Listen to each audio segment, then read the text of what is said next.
DTV es todo lo que un país en democracia tiene que ser. DTV es tu voz en el Congreso. Este 2023, seguí eligiéndonos. DTV, el periodismo en el Congreso.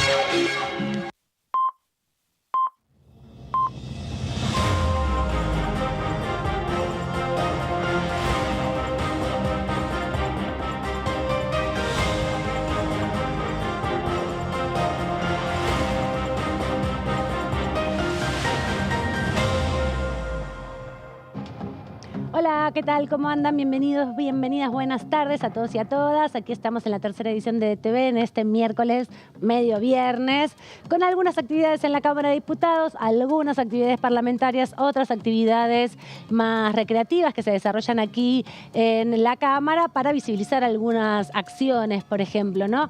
Y fue justamente la Comisión de Mujeres y Diversidad quien ofició hoy a las 11:30 más o menos de la mañana el inicio de un debate que se viene retomando con mucho trabajo y con también bastantes críticas al poder político que no toma en cuenta la necesidad de construir mecanismos de reparación para colectivos violentados por la violencia institucional, justamente principalmente por la policía y por el Estado, que es la comunidad travesti y trans. Hoy vinieron muchos y muchas referentes del colectivo travesti trans, más de 17 oradores que, bueno, le reclamaron un poco al Congreso que está demorado en este debate. Lo más interesante que pasó, de todo lo interesante, que lo vamos a ir detallando luego sobre todo el proyecto, qué implica y cómo ha sido el proceso de llegar hasta aquí, hasta el Congreso con esta discusión, es que muchas de las personas que estuvieron conversando hoy, que estuvieron dando su testimonio, que estuvieron pidiéndole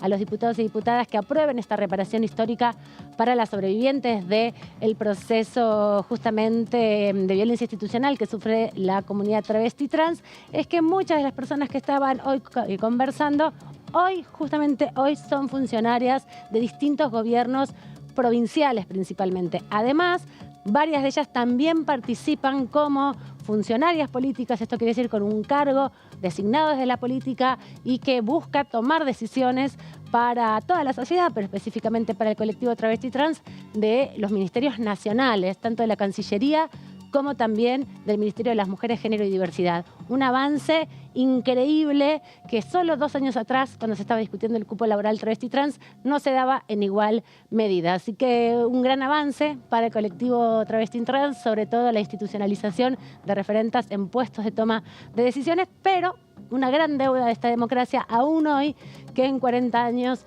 de proceso democrático no da respuesta a quienes sufrieron durante muchos años de democracia la persecución policial y la exclusión, sobre todo, ¿no? Travestis y personas trans que tienen 45 años, 50 años, con suerte llegan a esa edad y no tienen cómo sobrevivir, no tienen posibilidad de ingresar a ningún empleo porque ya están grandes y el Estado no les da ninguna jubilación porque no reconoce esa deuda que tiene con estas sobrevivientes, que son muy poquitas, obviamente, porque para la comunidad trans llegar a más allá de los 35, 40 años es todo un desafío y eso también es testimonio de las deudas que quedan. De eso vamos a hablar hoy.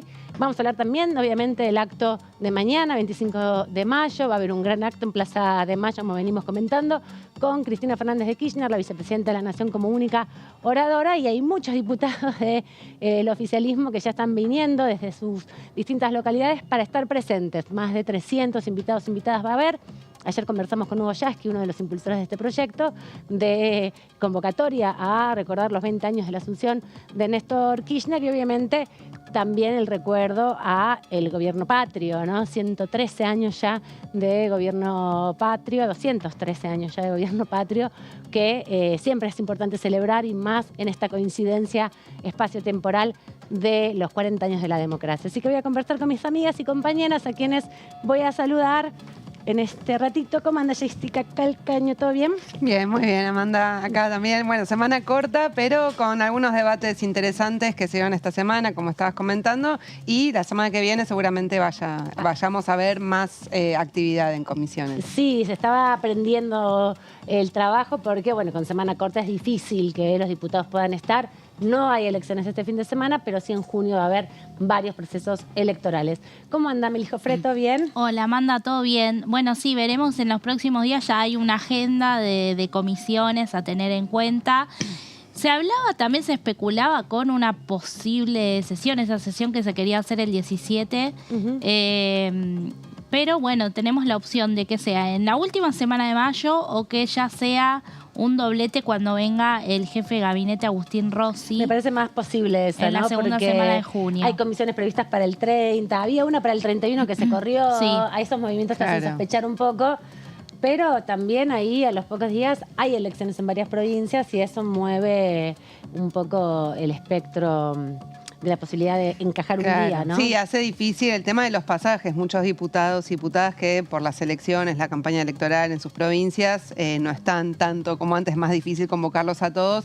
Así que sí, el oficialismo estaba trabajando bastante para intentar que sea la próxima semana, el miércoles, pero hay dudas si va a ser posible o no y quizás, como dice Meli, se junte con Agustín Rossi. Estoy viendo que ya para el miércoles 31 pusieron una comisión, así Sí. que es la Pero a la comisión mañana, de comercio, ¿no? a la mañana, a las 11, a las 10. Sí. ¿De Así qué? ¿De que qué la comisión? Es una comisión de comercio, de defensa del consumidor y de los usuarios y la competencia. Van a Sí. estar discutiendo varios temas con expositores, así que me parece que es un poco difícil. Una segunda porque es informativa del tema de las tarjetas de crédito y débito, creo, Sí. las compras, ¿no? Que se hacen. Sí, la otra vez habían venido, ¿te acordás? Los de las estaciones de servicio. Sí. Claro. Que ahí nos enteramos la demora que tienen respecto a acreditar las ventas de combustible, Sí. que es totalmente desfasado de la realidad latinoamericana. Tardan 15, 16 días cuando el promedio en cualquier país de la región es mucho menos, 1 o 2 días. Y también las comisiones son demasiado altas respecto a otros procesos que hacen el mismo sistema, el mismo servicio, ¿no? De venderte la nafta con pago de tarjeta. Estamos mal con los días, o tenemos muchos o muy pocos, como la licencia de paternidad. Para algunas cosas muchas, para pagar un Sí. montón de tiempo, para los derechos poco. Sí, son 2 comisiones que, bueno, están presididas por radicales, por Gabriela Elena, por Víctor Hugo Romero, y bueno, intentan también un poco desde lo que tienen en agenda tratar de poner en debate, porque hemos escuchado varias veces que se han quejado que no le giran ciertos proyectos, ¿no? Pero bueno, esa es una comisión, y ese mismo día iba a haber otra que tiene que ver con la Comisión de Ciencia, Tecnología e Innovación, pero se pasó para el jueves. Así que de eso también vamos a estar hablando, porque es una nueva reunión informativa sobre un proyecto de Plan de Ciencia 2030 que tiene ya media sanción del Senado, que ha estado el ministro Daniel Filmus exponiendo, y junto a investigadores del CONICET también que han venido en esa jornada. Bueno, se hace una jornada más. Veremos si cuando concluye se pasa a la firma del dictamen, porque es un tema que salió casi por unanimidad en el Senado. Tuvo un solo voto en contra de una senadora que seguía votó en contra varias cosas. Pero hay acuerdo entre los principales bloques. Hay acuerdo. Así que, bueno, veremos si entonces la semana que viene, en caso de no poder concretarse una sesión, se culmina con el trámite de un par de proyectos más que también puedan engrosar un posible temario. Sí, porque también lo que se planteó, un poco lo que sucedió la otra vez que vino Agustín Rossi, que fue justamente en abril, ¿no? Que vino, mayo estuvo en el Senado. 29 de marzo. cumpliendo. No, vino 29 de marzo. 29 de marzo. Entonces el 28 de marzo se hizo la comisión y el 29 vino La Agustín. sesión, La claro, sesión, y sí. Agustín Rossi vino el 29, porque lo que están garantizando en ese sentido los presidentes de los bloques del bloque oficialista y de la Cámara, la presidenta Cecilia Moró, es, si bien la reunión del jefe de gabinete no requiere quórum porque es informativa, viene una gran mayoría de diputados y están tratando ahí de que vengan el día anterior para generar un solo desplazamiento hacia la capital y lograr tener una agenda de algunos temas consensuados, varios de salud que ya están algunos dictaminados. No veo la comisión de presupuesto cerca, entonces ahí hay algunas que se Claro, porque obstaculizan. tienen que pasar por presupuesto, sí. Claro, algunos. tienen que pasar el presupuesto, pero bueno, te sorprenden también el lunes diciéndote hay comisión. Han hecho la comisión de presupuesto un día antes de la sesión. O el mismo día más temprano para dictaminarlo también. Así que no hay si hay acuerdo en algunos de los proyectos que faltan, salen rápido. Hoy por hoy tenés con dictamen también proyectos importantes que han salido, uno con más consenso que otro. El que tiene que ver con las deudas que ciertas provincias tienen con ENOSA. Sí. Ese tiene apoyo de la oposición, de hecho lo han firmado, aunque con alguna disidencia. Y tenés el proyecto de producción orgánica también. Exacto, que son dos proyectos que podrían, digamos, de ser los más importantes en el debate político, porque los de salud son importantes, pero hay tal nivel de acuerdo que no va a haber mucha discusión, ¿no? Sí, siempre pasan más. Claro, sobre todo el de seguridad del paciente y el de las cosas terapéuticas.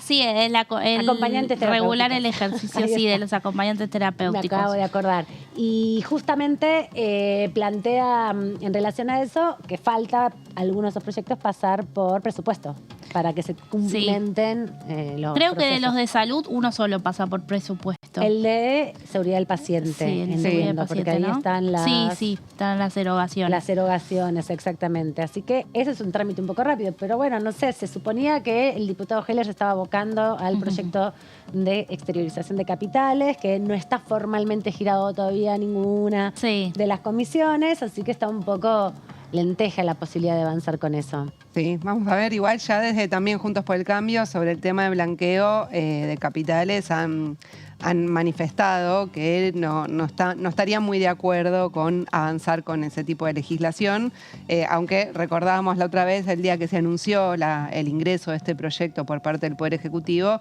que igualmente el gobierno de Juntos por el Cambio votó blanqueos, digamos, y fue impulsor también. Pero bueno, en este momento dicen que no serían partidarios de avanzar con una ley de esas características. Así que veremos.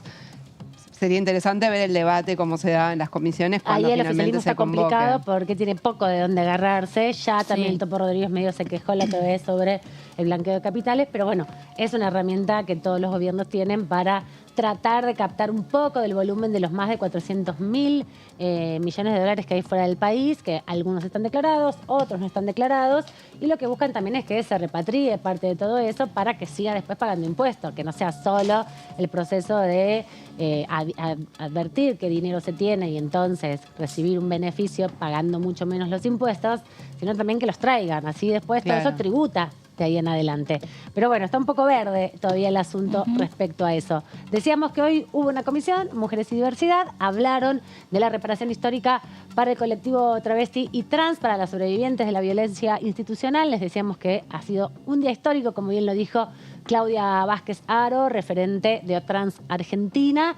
Pero vamos ahora a escuchar a Ivana Gutiérrez, que es una de las referentas de Conurbanos por la Identidad del conurbano bonaerense, respecto de la necesidad de avanzar en este tipo de proyectos que, como les decíamos, no es la primera vez que se presenta y viene hoy a reforzar además todo el proceso de inclusión laboral para aquel sector que ya no tiene posibilidad de incorporarse a un plantel laboral porque es más grande y porque también está muy deteriorada muchas veces su salud. Así que ese es el reclamo principal que hace el colectivo Travesti Trans y vamos a escuchar estos testimonios. Me parece que es sumamente importante, estamos en una instancia en donde es momento de que nuestras voces sean representadas. Cuando hablamos de leyes, específicamente de esta ley, tiene que ver por nosotras, para nosotras y desde nosotras, ¿no? Construir esas leyes desde ahí. Bueno, son leyes claramente que tienen que ver con la violencia institucional que aún se sigue sufriendo en la comunidad travesti trans. Y me parece que estamos en una instancia sumamente importante para presentar estos proyectos de ley que vienen a reparar el daño histórico y no tiene que ver con un capricho, sino tienen que ver con una necesidad y un derecho humano para nuestras adultas mayores. Tiene que ver con una reparación no solo en términos económicos, sino simbólicos y también políticos, ¿no? Por eso estamos hoy acá como representantes de nuestra comunidad travesti trans, pidiendo una vez más por la ley de reparación histórica, ¿no? Una ley, un proyecto de ley que se ha presentado en diferentes ocasiones. En este mismo recinto, en el año 2015, estuvieron presentándolo y no podemos omitir a las compañeras Luana Berkin y Diana Zacayán, dos compañeras víctimas de travesticidios que dejaron este legado para nuestra población, ¿no? ¿no? Y no solamente para la población travesti y trans, sino para toda la sociedad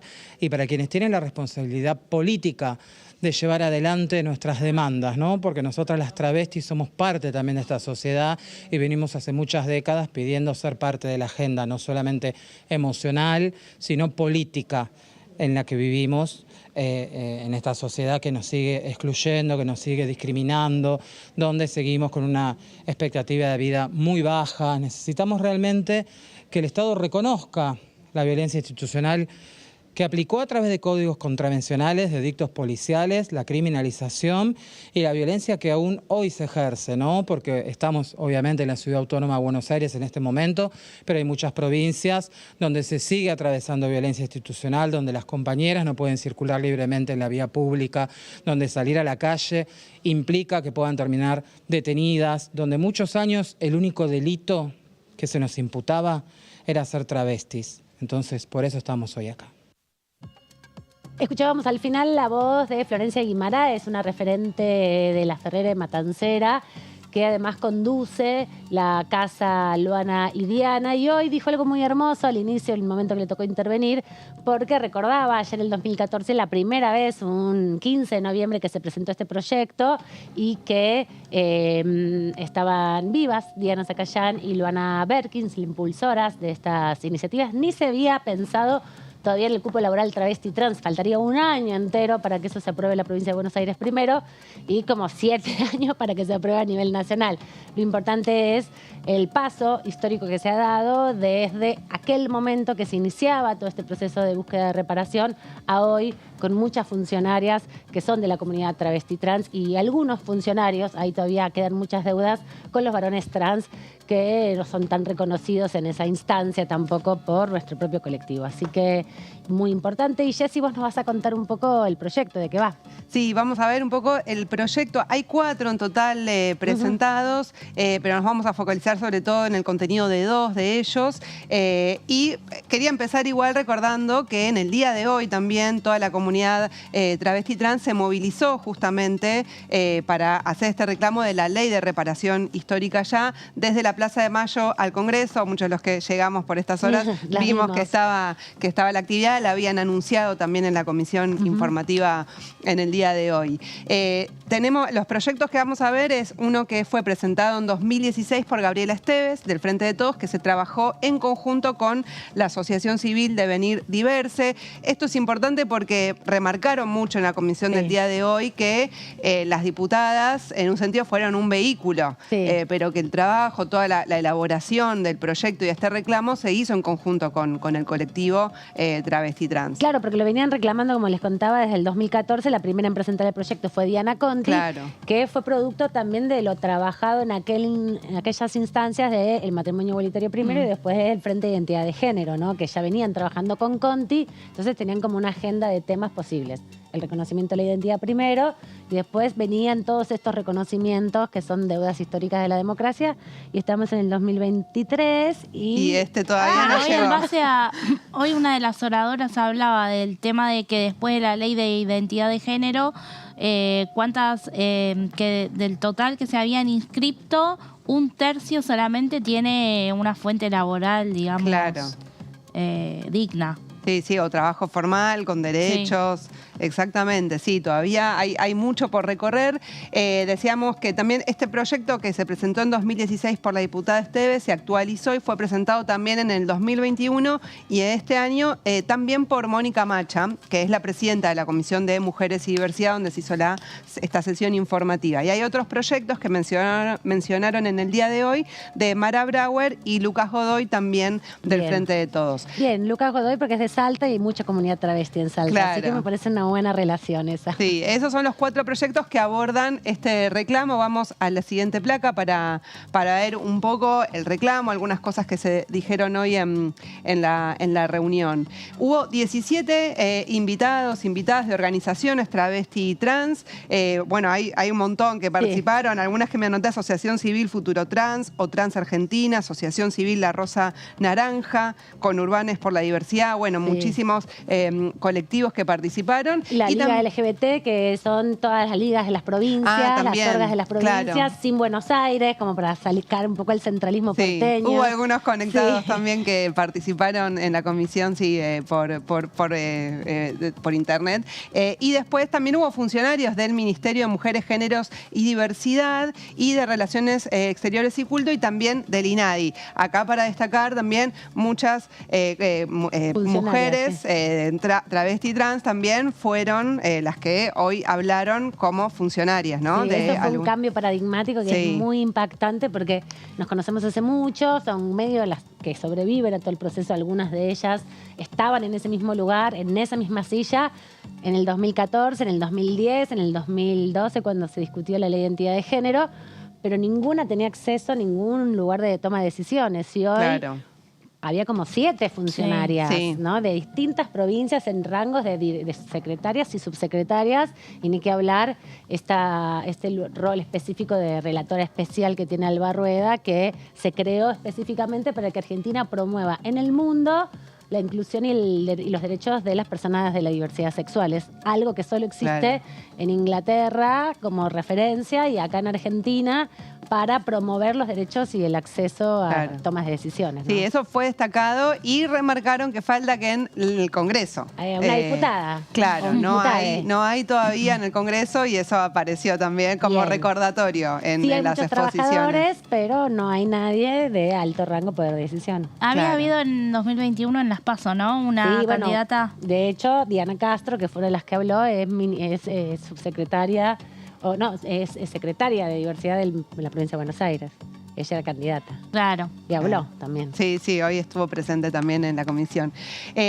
Bueno, la probabilidad de vida, comentaban hoy en la comisión con algunos datos actualizados del colectivo, es de entre 40 y 44 años, cuando la expectativa de vida de la población en general es de entre 75 y 80 años. Es decir, es casi la mitad, básicamente, la probabilidad de vida del colectivo. Y esta pensión reparatoria, dijeron en la comisión de hoy, sería para un universo de 4.306 personas que decían, bueno, el impacto fiscal, digamos, que es algo que quizás el reparo que ponen algunos bloques para aprobar este tipo de leyes, es casi nulo. O sea, es un sector pequeño, con lo cual eso no va a representar, no va a pasar nada con el presupuesto. Claro, te diría que es incluso menor el universo que los de la jubilación anticipada de los brigadistas que apagan incendios. Más o menos, ¿no? Sí, los brigadistas forestales. Realmente eso no parecido. Son más o menos el mismo universo, de hecho creo que menos. Exactamente. Así que eso también destacaron en el día de hoy. Son datos que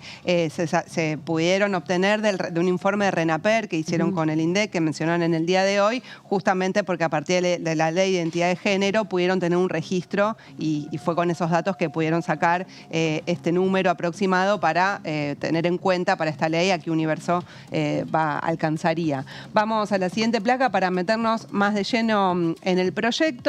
Decíamos que es para reparar la vulneración sistemática de los derechos humanos de este colectivo y garantizarles una vejez digna.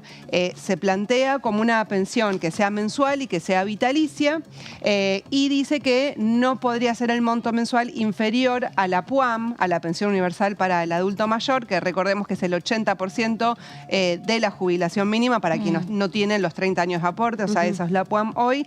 Y me fijé, hoy casi 47.000 pesos. Dicen, no puede ser inferior a esto. Ahora hay que ver. Puede ser superior. Claro, puede ser superior. De hecho, en el día de hoy también hablaron, bueno, si puede ponerse como un equivalente a 2 salarios mínimos vitales y móviles. Bueno, eso todavía es parte de la discusión, pero en el proyecto está planteado no inferior a este monto. Y se dice que la ley sería vigente por 10 años desde su sanción y que puede prorrogarse. Pero, bueno, en 10 años veamos a ver cómo evolucionó las distintas políticas públicas, si tuvieron impacto, si sube la expectativa de vida del colectivo. Bueno, además, se puede revisar y rediscutir, pero por lo menos 10 años estaría vigente. Claro, porque también parte de la argumentación, y lo decía Marlene Guayar, que es una de las referentes sobrevivientes, que es una de las más grandes que hay de las compañeras, que viene comentando justamente esta ley, este proyecto de ley se funda en todos los procesos de detenciones arbitrarias que sufrió el colectivo travesti trans post dictadura, ¿no? Ya predictadura hubo unas pocas reconocidas en estos últimos años, que además participaron, por ejemplo, en el juicio por el Pozo de Banfield hace algunas semanas atrás como testimoniantes, cerca del 24 de marzo, y accedieron a varias de las sobrevivientes que estuvieron en los centros clandestinos de detención a las pensiones que se dio, a la reparación histórica que se le dio a todos los detenidos desaparecidos que no son trans, ¿no? Pudieron entrar en esa dinámica. Y parte de esa argumentación de los primeros años de democracia, sobre todo, donde hubo mucha violencia y murieron muchas personas travestis y trans, es que se hace esa referencia de los 10 años, ¿no? Porque se pone en relación que la nueva generación que tiene entre 20 y 30 años va a conseguir trabajo. Entonces va a poder hacer su camino de aportar. Y si la sociedad es un poco menos violenta y menos discriminadora, y menos transfóbica y transodiante, no deberían sufrir ningún tipo de violencia, digamos, de ningún crimen, ¿no? Porque el travesticidio social existe y lo hacemos todos. Justamente sobre el tema de violencia, unos datos que dio la interventora del INADI, Greta Pena, ella se refirió, bueno, a lo que se habla bastante, que es la violencia policial, ¿no? Dijo que el 50% de las mujeres travestis y trans sufrió detenciones sin intervenciones de jueces, el 76% discriminaciones policiales y un 33% extorsión, amenaza y humillación, un 30% violación y un 2,5% tortura. Con estos datos son que justamente se plantea la necesidad y la urgencia de aprobar esta ley que, como bien decía Jessy, no tiene un impacto económico desestabilizante para las cuentas públicas ni tampoco es una profundización del gasto. Vamos a ver lo que decía justamente Alba Rueda, quiero decir bien su cargo porque esto es muy importante, es histórico. Ella es la representante especial de Argentina sobre orientación sexual e identidad de género del Ministerio de Relaciones Exteriores y Culto, y así hablaba interviniendo en esta reunión. Yo quisiera referirme también a qué es lo que pasa alrededor del mundo en torno al concepto de reparación para la comunidad travesti, transexual, transgénero. Para eso voy a empezar diciendo de por qué estamos hablando de reparación en términos de conceptualmente para la comunidad travesti trans.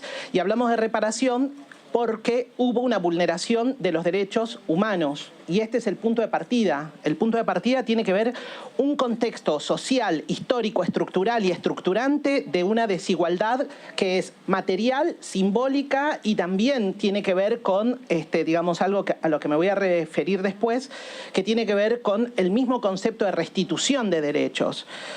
Digo eso porque el punto de partida es que este debate que se abre en la comisión tiene que ver con la perspectiva de los derechos humanos. Y a nivel global, lamentablemente, la perspectiva de los derechos para travestis, transexuales, transgénero, para todas las personas trans, realmente es un contexto de amenaza.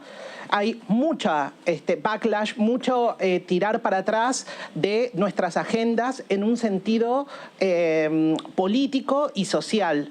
En la América Latina también esto se ha vivido en los últimos años. Basta ver todo el impacto de un financiamiento global que hubo para que existan las campañas con Mis hijos no te metas y que ha tenido una fuerte incidencia dentro del ámbito educativo para denunciar a docentes que lleven adelante en nuestro país, por ejemplo, la ley de educación sexual integral.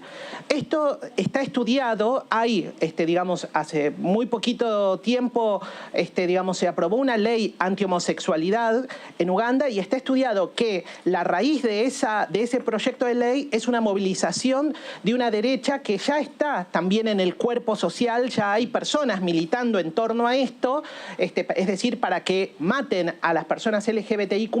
Esto está pasando en este momento, se aprobó en marzo esta ley de antihomosexualidad y el financiamiento viene sin duda del norte global. Lo que quiero decir es que no son hechos aislados, que hoy vivamos y convivamos con esta violencia y sobre todo con la amenaza a los derechos de las personas LGBTIQ+ en un sentido más amplio y puntualmente con un movimiento antitrans y antigénero a nivel global, tiene que ver principalmente con que hay, digamos, intereses políticos explícitos para que no podamos ser reconocidos en derecho. Algo de todo eso lo vemos en las campañas que se están sosteniendo hoy en Argentina con los partidos de derecha, que tienen como campaña, cómo quitarle derechos a nosotros, a quienes no vivimos por debajo de la línea de los privilegios, como población, como grupo social y político. Entonces, este proyecto o estos proyectos se enmarcan y se inscriben en una realidad de profundas desigualdades. Entonces, venir a plantear el tema del reconocimiento y la reparación, de la reparación, es sin duda un tema fundamental y de debate de los derechos humanos. La voz de Alba Rueda dando cuenta de un proceso mundial, ¿no? Y hablábamos justamente con Meli la preocupación de algunos mensajes de candidatos en Argentina que promueven esto que justamente planteaba Alba Rueda, ¿no? El retroceso en los derechos y sobre todo la violencia contra el colectivo LGBT. Hoy se planteó con mucha fuerza, Jessy, también la desaparición, 2 años ya de la desaparición de Tehuel de la Torre, un varón trans joven que fue a buscar trabajo y en ese contexto desapareció, ¿no? Y ni la justicia, pero tampoco desde los ministerios de Mujeres, Géneros y Diversidad, tanto nacional como provincial, se promueven acciones para su búsqueda. Hay como una gran incertidumbre en términos de no hay acciones concretas para saber qué está haciendo la Fiscalía para buscarlo, ¿no? Tanto a él como también la intervención rápida de la justicia cuando hay un crimen, un travesticidio, un homicidio, alguna de las personas del colectivo travesti trans. Así que hay un avance con Milei de estos discursos odiantes que se instalan muy fuertemente y la preocupación que planteaba justamente Alba Rueda también se manifiesta acá. Sí, no, y cuando hablaba también del tema de la educación sexual integral recién, está en la plataforma electoral de La Libertad Avanza, ¿no? El tema de eliminar la ley que hay. Ella hablaba, si bien que no se pudo hacer una reforma, Ajá. ¿te acordás que en 2018 se estuvo tratando en comisiones cuando estaba el gobierno de Cambiemos, Sí. incluso porque también era una discusión transversal. Sí, total. Acá igual hoy reclamaron la ausencia de diputados y diputadas de la oposición, ¿no? Sí. De todas las sororas que participaron en otros debates, quienes también apoyaron y promovieron el cupo laboral Sí. travesti trans, hoy no estaban. Y es el momento donde las organizaciones pueden hablarles, en definitiva. Claro. Sí, estuvieron presentes del Frente de Todos y del Frente de Izquierda. O sea, Por después eso. del resto, ¿no? Y bueno, y hay un acompañamiento, por supuesto, de esos bloques Claro a que esta vienen iniciativa. trabajando fuertemente, pero desde el radicalismo, que ha aportado muchos votos en su momento y proyectos, incluso desde el PRO, algunos sectores. O la Bueno, coalición Silvia cívica. Losperato fue una referente en todo lo que fue la discusión del aborto. Claro, y después con cupo trans también tuvieron una participación Sí, importante, también. digamos. Maxi Sí. Ferraro también, bueno, hoy Bueno, estuvieron Maxi ausentes. Ferraro es secretario de la comisión. Claro, y no estuvo, por eso también hay que decir en qué contexto se da este debate, que es urgente, ¿no? Porque no hay tiempo para esperar, porque se van muriendo también todas Claro. estas personas que si la expectativa de vida es más o menos 45 años, que hayan sobrevivido un poco más, cada día es como un día de sobreponerse y seguir adelante y, bueno, ganarle a la muerte, ¿no? Claro, totalmente. Bueno, por eso, justamente por el promedio de la expectativa de vida es que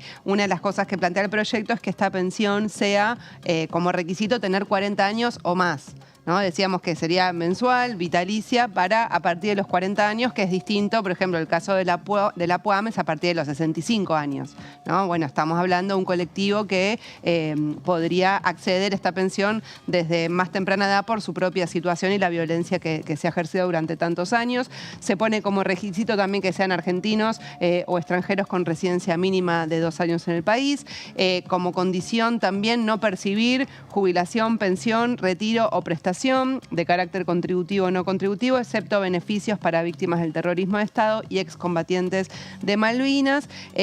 Y como requisito también no estar empleado en el sector público nacional, provincial o municipal. Esto, bueno, muchas personas del colectivo han ingresado por la ley de cupo laboral Sí. travesti trans. Hoy dijeron que eran alrededor de 900 las que ya estaban más o menos, digamos, que habían ingresado por el cupo laboral travesti trans. Y bueno, otro de los requisitos es no ser propietario de más de una vivienda para poder acceder. Es justamente para garantizar una vejez digna a personas del colectivo que no tuvieron la oportunidad ni de tener aportes jubilatorios, que no accedieron a un trabajo formal, etcétera, para que puedan contar con un ingreso a partir de los 40 años. Vamos a la siguiente placa para ver algunas las cuestiones que hacen a los fundamentos, claro, ¿no? Que es muy interesante todos los fundamentos que están en los proyectos y que se expresaron hoy también en esta comisión informativa. Decíamos, las personas travesti y trans mueren prematuramente como resultado de la violación de sus derechos humanos, que la expectativa de vida promedio se calcula entre 32 y 41 años, casi la mitad del promedio general. La expectativa de vida promedio general en Argentina es de 77 años, o sea, hay una diferencia muy grande. Exacto. Y solo en 2019, según datos que están en los fundamentos de los proyectos, fallecieron prematuramente 75 personas de este colectivo, 16% por crímenes de odio y 84% como consecuencia de la exclusión social, que la han denominado travesticidio social. Claro, acá tiene que ver con la falta de atención en los sistemas de salud, que es es constante, la discriminación y la violencia, la exclusión. Una vez te tratan mal, otra vez te tratan mal, a la tercera ya no vas. Entonces, muchas veces también cuando llegan en situaciones de extrema vulnerabilidad o con las enfermedades muy avanzadas o con situaciones de gravedad, es muy difícil, digamos, asistirlas también porque son cuadros muy graves. Pero la otra causa es la violencia institucional, la policía, los años en prisión por causas permanentemente armadas que las mantienen durante muchos años presas, y las enfermedades y todo lo que lleva estar tantos años privadas de la libertad, ¿no? Claro. Que eso es parte de eso. Y yo creo, Aman, que también hay un nudo importante que ellas desarrollan y ellos desarrollan en el proyecto, que es la exclusión del mercado laboral formal. Claro. Hay mucha discriminación para poder acceder a un trabajo, y por eso, sobre todo en el caso de las mujeres travesti trans, en algunas estadísticas de Capital, de La Matanza, dicen que el 70%, más o menos aproximadamente, tiene como principal ingreso la prostitución. Claro. Entonces eso sigue siendo una realidad que falta revertir y falta avanzar. Hay que ver cómo cómo impacta el cupo laboral. Y también hay que decir que muchas de las travestis más viejas todavía tienen las consecuencias de las siliconas y de los aceites en los cuerpos, porque no era fácil acceder a la reasignación corporal o justamente a los procesos de transformaciones corporales, ¿no? Y hay muchas que hoy están haciendo procesos de sacarse esos aceites que se les han movido por los distintos lugares del cuerpo, y por otro lado advirtiendo también los efectos negativos en la salud. Claro. Vamos a repasar lo que decía Agustina Ponce. Ella es la subsecretaria de Políticas de Género y Diversidad del Ministerio de las Mujeres, Género y Diversidad de la Nación. Ocupó el lugar de Alvar Rueda cuando fue promovida a este lugar especial que tiene en la Cancillería. También participó, es una de las funcionarias travestis y trans que tenemos en la Argentina, y así hablaba del proyecto. Celebro claramente esta sesión informativa tan esperada, como decía la diputada Macha, para justamente que Argentina finalmente reconozca a través del Congreso de la Nación años de persecución a través de edictos policiales a la comunidad travesti trans, y que hoy en día nos está pidiendo más que eso, que tiene que ver justamente con el reconocimiento. Agregaría también el pedido de perdón a la comunidad, y una contribución económica que permita que compañeras travestis, transexuales, transgénero, compañeros trans puedan acceder a este beneficio, y que permita de alguna manera llenar la olla, digo, ¿no? Porque tampoco estamos hablando de sumas que vayan a aportar más que llenar la olla, porque todavía tenemos compañeros, compañeras, compañeres en extrema situación de vulnerabilidad a pesar de los 11 años de la Ley de Identidad de Género, a pesar de los 13 años que se van a cumplir este año de la Ley de Matrimonio Igualitario. Argentina, a nivel mundial y en materia de derechos humanos, es un país que es un ejemplo. Pero existieron otros tiempos, y de esos tiempos hemos aprendido. Madres y abuelas de Plaza de Mayo nos han enseñado y han sido nuestro faro. Y también un gran aporte para la comunidad travesti trans. Este proyecto, o uno de estos proyectos, el más histórico de los que se van a informar hoy, es una demanda de una de nuestras históricas, de nuestra comandanta Loana Berkins. Todavía me acuerdo que cuando vine para Buenos Aires, justamente Loana nos había llamado a mi asociación en aquel momento y a mí en representación de ella para discutir justamente la necesidad de que el Estado Nacional reconozca, que el Estado Nacional pida perdón y que el Estado Nacional contribuya para que estas vejeces, y es una locura pensar que una persona con 40 años es vieja, pero nos pasa eso también, podamos vivir los últimos años con al menos un poco de posibilidad, de dignidad, de poder llenar la olla. Escuchábamos justamente a Agustina Pose, que nos sigue conversando desde esta mañana cuando participó de este debate muy importante. Ella justamente es la subsecretaria, como decíamos, de Política de Diversidad y es también fundamental para pensar y construir y llevar adelante las políticas de inclusión que van mucho más allá del cupo, que van mucho más de la reasignación también de las identidades en términos de los trámites que se tienen que hacer. Hay políticas de inclusión en vivienda, en salud, en educación y también esta de reparación histórica que van de la mano y son un paquete de medidas que impulsa el colectivo Travesti Trans con toda su diversidad identitaria, porque 17 oradoras de 17 organizaciones diferentes hubo hoy, ¿no? En definitiva. Así que importante también esas definiciones, ¿no? Sí, y estábamos hablando para tratar de entender, bueno, por qué se habla de esta sistemática violación de los derechos humanos. Uno de esos aspectos también tiene que ver con la exclusión del mercado laboral, que además condiciona el acceso a un montón de otros derechos. Sí. Por ejemplo, la dificultad para acceder a una vivienda, a un alquiler, que te piden un recibo de sueldo. Claro. O sea, terminan siempre en viviendas más precarias, situaciones más caras, claro. Todo, digamos, más en el sector más informal. También condiciona el acceso a la salud, a la obra social, a las jubilaciones o a créditos también. Entonces, el problema de la exclusión del mercado laboral condiciona muchos otros aspectos. Esto fue parte del debate de cuando se aprobó el cupo laboral travesti trans, que bueno, es parte de intentar avanzar hacia poder saldar esta deuda. Claro, ¿se acuerdan que cuando fue el debate de cupo, una de las discusiones que se dio fue con los antecedentes penales, ¿no? Que para ser parte del empleo público no tenés que tener antecedentes penales. Y la mayoría del colectivo travesti trans está tan criminalizado que tienen casi todos antecedentes penales. Entonces, en la reglamentación se saldó esa discusión justamente planteando esta excepcionalidad.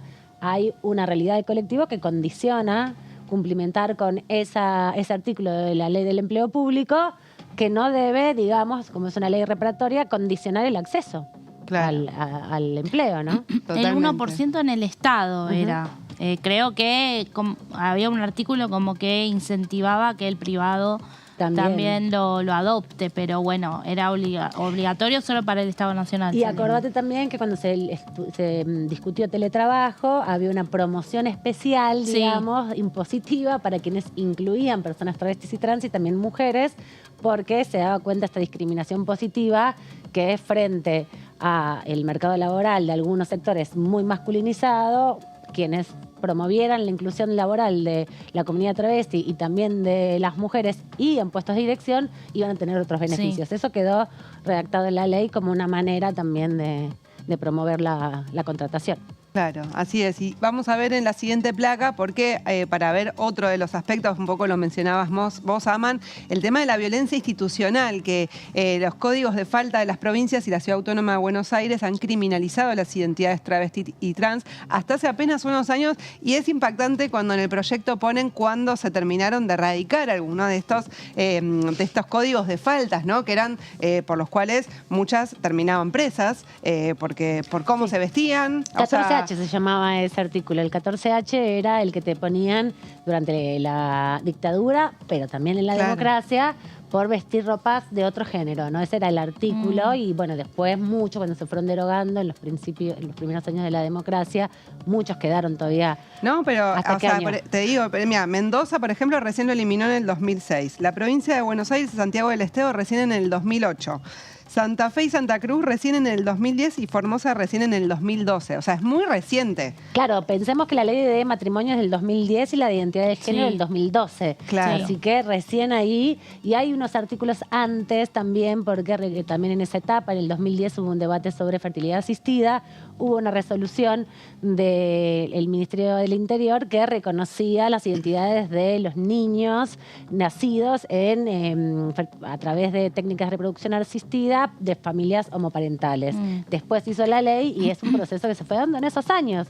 Claro. Pero todavía estaban criminalizadas las compañeras del colectivo de travesti trans, razón por la cual se las llevaban presas y no 24 horas, meses, ¿no? Meses. Porque después, Sí. ¿quién va a reclamar por una Claro. travesti en la Bueno, y cárcel? Meli daba datos que dieron en el día de hoy, donde además es donde se sufren muchas violencias por parte de la policía una vez que son encarceladas. Algunos datos sobre este tema que están en los fundamentos del proyecto. En la provincia de Buenos Aires, con un informe del año 2017, dice que 1 de cada 73 mujeres travestis trans está encarcelada, cuando el promedio general de esa población es de 1 cada 530 personas. O sea, hay mucha, es una representación. Claro, totalmente. Y en la Ciudad Autónoma de Buenos Aires, también con datos del 2017, que el 74,6% de las travestis y mujeres trans afirma haber sido víctima de violencia y el 40,9% sostiene que esas violencias fueron en el ámbito de las comisarías. Esto para ver un poco, bueno, de ponerle, digamos, algunas experiencias concretas que hoy contaron en esta comisión informativa para mostrar, bueno, por qué hace falta una reparación histórica y las distintas violencias que se fueron ejerciendo desde el Estado y también por el mercado, la exclusión del mercado laboral a este colectivo para, bueno, hoy está reclamando esta ley de reparación histórica ya. Claro, es importante también porque justamente estos datos dan contexto de la persecución específica a un colectivo que sufre mayores niveles de persecución y violencia que otros colectivos, ¿no? Estos datos que nos daba recién Jessy de la cantidad de personas travestis por el número de la población que hay están detenidas, implica que hay más travestis detenidas o personas trans detenidas que el promedio de una persona cisgénero, ¿no? Que no es trans ni travesti. Así que es para tomar en cuenta porque no tiene que ver con mucha erogación de dinero y tampoco tiene que ver con un capricho. Hoy se dijo mucho eso, ¿no? No es un deseo de un subsidio. Es una obligación que tiene el Estado que durante 30 y pico de años, casi 40 años de democracia, no ha generado la legislación y ha dado las condiciones para el desarrollo de las identidades travestis y trans en igualdad de condiciones. Así que, si les parece, compartimos un poco 2 testimonios. Vamos a compartir ahora de diputadas que estuvieron presentes, la diputada Romina del Pla, del Frente de Izquierda del Partido Obrero, y también antes vamos a ver a la diputada Gabriela Esteves, que es una de las autoras de los proyectos del Frente de Todos de Córdoba. Y la verdad que este proyecto o estos proyectos no tienen más mérito que ser una expresión de lo que ustedes vienen peleando hace mucho tiempo. La verdad es que hasta a mí me da vergüenza cuando me nombran porque yo simplemente fui un canal de una demanda, de un laburo, de una lucha de muchos años, de muchos compañeros, compañeras y compañeros en todo el país que ponen su cuerpo cada día y muchas se han dejado la vida también, ¿no? Simplemente lo que quiero decirles, compañeras, compañeros, compañeres, es que no solamente lo vamos a militar y lo vamos a pelear, también sé que hay muchos diputados y diputadas que quisieran estar hoy acá, que no pueden por diferentes cuestiones, pero que apoyan, que respaldan, que están de acuerdo, que tienen la misma voluntad política que quienes estamos hoy aquí. Decirles que lo vamos a acompañar, que lo vamos a militar, pero que también creo que sus voces faltan en el recinto. Por eso a mí me da hasta pudor hablar hoy en esta reunión, porque después de haberlas escuchado a ustedes, ¿qué puedo decir yo? Si simplemente fui un canal. ¿Qué puedo decir yo? Ustedes son las que tienen no solamente los argumentos, sino las realidades y las vivencias que les han atravesado el cuerpo durante toda su vida. toda su vida. Decirles que también esperamos que sea pronto, que vamos a pelear porque sea así y que les agradecemos mucho que en un momento de tanto odio, donde parece que esos son los discursos que imperan o que se les da más visibilidad en los medios de comunicación, ustedes tengan la enorme grandeza de venir hoy a plantear la profundización en términos de derechos y democracia. Que ustedes siempre han marcado el norte en ese sentido y que les agradezco muchísimo todo lo que me han enseñado, por permitirme acompañarlas, por hacerme sentir una compañera de ustedes en esta lucha y fundamentalmente por la fuerza, la valentía y el tesón que tienen para seguir peleando a pesar de todo. Porque la realidad es que entiendo que la política no ha sido justa con todas ustedes.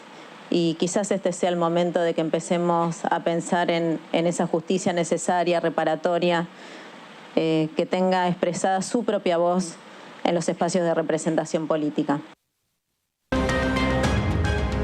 Yo quería, además de esta cuestión, donde, bueno, está claro que recién decíamos con Gaby, más o menos siempre nos encontramos las mismas, los mismos, no, casi ni hay que empezar la presentación. Podemos casi ahorrarla, pero ese tema no es menor, porque justamente el problema que tenemos por delante, y nosotros venimos muy preocupados con mis compañeros de la 1969 y demás, en relación a que, bueno, con mucha lucha se conquistó el cupo laboral travesti trans a nivel nacional, en la provincia, en algunos municipios, y sin embargo la aplicación dista mucho de ser plena, incluso ahí donde se ha aprobado. Y el punto es que justamente, como acá varias mencionaban, bueno, todavía que el cupo pueda ser una alternativa real a la prostitución o a trabajos completamente precarizados, bueno, no aparece salvo para unas pocas hasta ahora, ¿no? Entonces me parece que hay un tema que tiene que ver con justamente poder armar, digamos, una apertura de esa posibilidad de una inscripción más masiva, que no dependa de quién es amigue de quién o cómo se llega, sino que sea realmente masiva para que podamos incluso invitar a muchos que quizás ni saben que hay un derecho que podrían reclamar. Y esto me parece que es clave porque, digamos, del mismo modo que hubo que exigir que allí donde estaba aprobado se empiece a implementar, en muchos casos ni están, muchos municipios del interior, por ejemplo, tienen aprobación y difícilmente haya alguna incorporación. Bueno, municipios que ni pasan, decía Florencia lo del municipio de La Matanza, lógico. Donde prima el presupuesto para la Secretaría de Culto, les puedo asegurar que no va a primar el presupuesto ni nada para derechos ni de mujeres, ni de diversidades, ni de travesti trans. Quienes vivimos en ese distrito vemos como más tierra para la iglesia, poquito para ninguna otra cosa. Y esto, bueno, es así. Es demasiado visible para discutir esta realidad.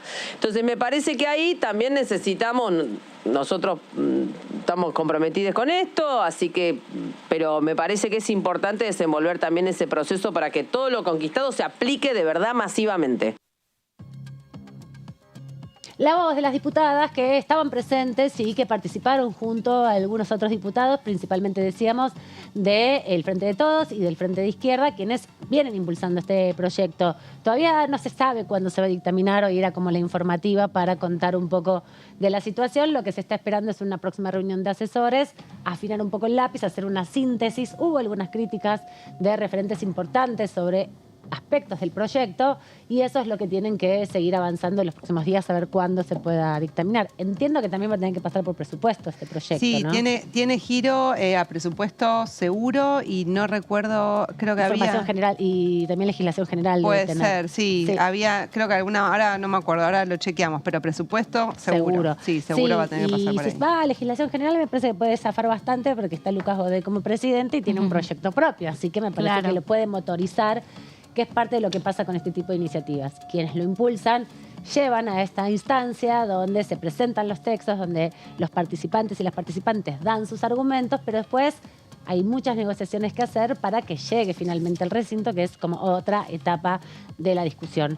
Vamos a irnos rápido a la pausa, cerramos un poco esta comisión que se vivió en el día de hoy con todas estas participantes, para que ustedes sepan más en detalle qué es lo que se está reclamando con respecto a la reparación histórica para las personas travestis y trans. Ahí venimos.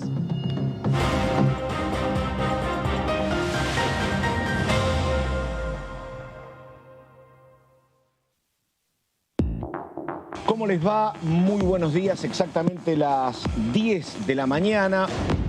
Lo que ocurre es que desde la Corte Suprema para abajo, si vos tenés un fallo de cualquier juez, de cualquier cámara, de cualquier cosa, ellos lo que les interesa lo piden y como un rayo lo parten. Entonces no importa si vos tenés fallos a favor en instancias inferiores. Ellos te la van a dar por la cabeza. Obviamente que se necesita acordar y consensuar, como siempre ha ocurrido, no es tampoco ahora el temario que se va a tratar. Depende de lo que se va a tratar para que haya más rápido consenso, para que se fije el día de la sesión, porque evidentemente no es la intención de nadie, creo que del oficialismo tampoco, ir a un choque en el recinto. DTV, primera mañana, de lunes a viernes.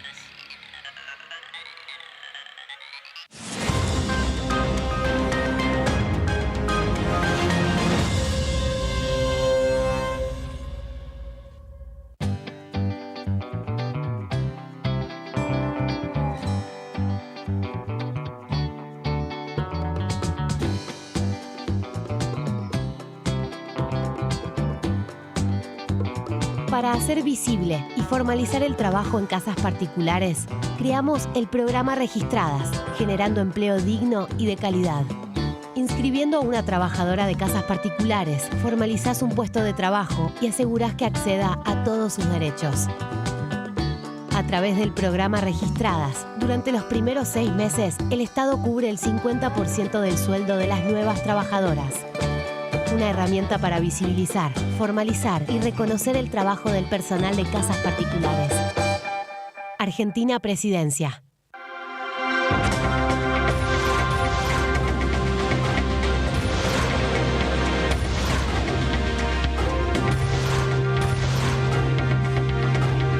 Ellos son tu voz en la tercera edición. DTV, el periodismo en el Congreso. Cuando hagas una compra, paga como quieras, pero paga lo que es justo, porque ahora contás con precios justos. El compromiso que tomamos con supermercados y distribuidores de todo el país para que más de 2.000 productos mantengan su precio por 4 meses y la previsibilidad de que otros 30.000 no superen el 4% de aumento mensual. Además, podés avisar de faltantes o irregularidades para que nadie tenga que pagar de más. Bajate la app, escaneá y conocé los precios justos. Primero la gente. Ministerio de Economía. Argentina Presidencia. ¿Cómo están? Bienvenidos, bienvenidas. Aquí estamos en otro episodio más de Todo Cultura. Se me pareció muy importante en estos 40 años de democracia esa presencia que tuviéramos ahí y con un tema muy interesante también que fue el del federalismo, que define esa forma de Estado, de gobierno, como marca el artículo 1 de nuestra Constitución, y con una consigna del federalismo como integración, que es como lo veía realmente Alberdi. El saxo es un instrumento que me permite expresarme, que me permite cantar, cosa que yo no hago bien de forma natural. Claro. El saxo me permitió vivir de la música, cosa que en este país es bastante complicado. Todo Cultura, miércoles 23 horas. continúa abierto el registro de acceso para los subsidios a la energía. Ahí podrás realizar la solicitud para acceder a los subsidios de gas y electricidad. Ingresá a www.argentina.gov.ar/subsidios y completa el formulario de inscripción. Acordate de tener las facturas a mano, ya que se te van a solicitar datos de medidor y número de usuario. No hace falta que el servicio esté a tu nombre. Con la segmentación energética, construimos un sistema energético más justo y sustentable y seguimos acompañando a quienes más lo necesitan. Secretaría de Energía, Ministerio de Economía, Argentina Presidencia. DTV es diálogo, análisis, información. DTV es pluralidad de voces, federalismo, libertad de expresión. DTV es todo lo que un país en democracia tiene que ser. DTV es tu voz en el Congreso. Este 2023 seguí eligiéndonos. DTV, el periodismo en el Congreso.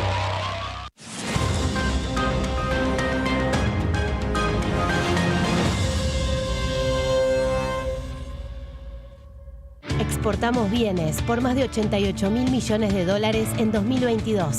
Y detrás de ese dato hay un movimiento económico que llega a cada rincón del país. Primero la gente. Ministerio de Economía, Argentina Presidencia. Buenos días, ¿cómo les va? Vamos a meternos en nuestra sección, la que tiene DTV Noticias particularmente, que es Mis Proyectos, porque estuvo hablando la diputada Graciela Camaño. El proyecto que me gustaría que tenga la media sanción que le falta es la zona de reserva marítima bentónica Agujero Azul.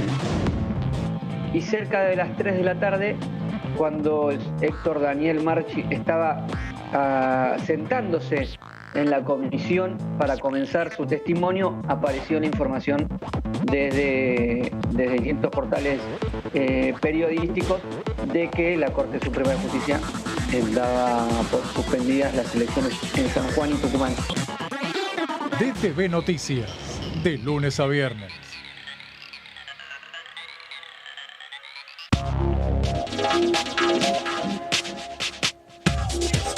DTV es información, diálogo, análisis. DTV es federalismo, pluralidad de voces, libertad de expresión.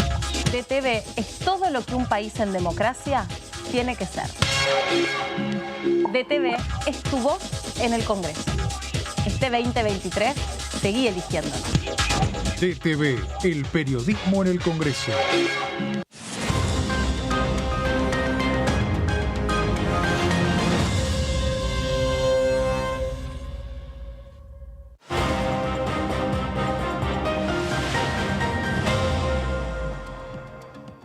Segunda hora aquí en la tercera edición de DTV en este miércoles medio viernes que estamos transitando. Les recordamos que mañana, 25 de mayo, es feriado puente el 26 también.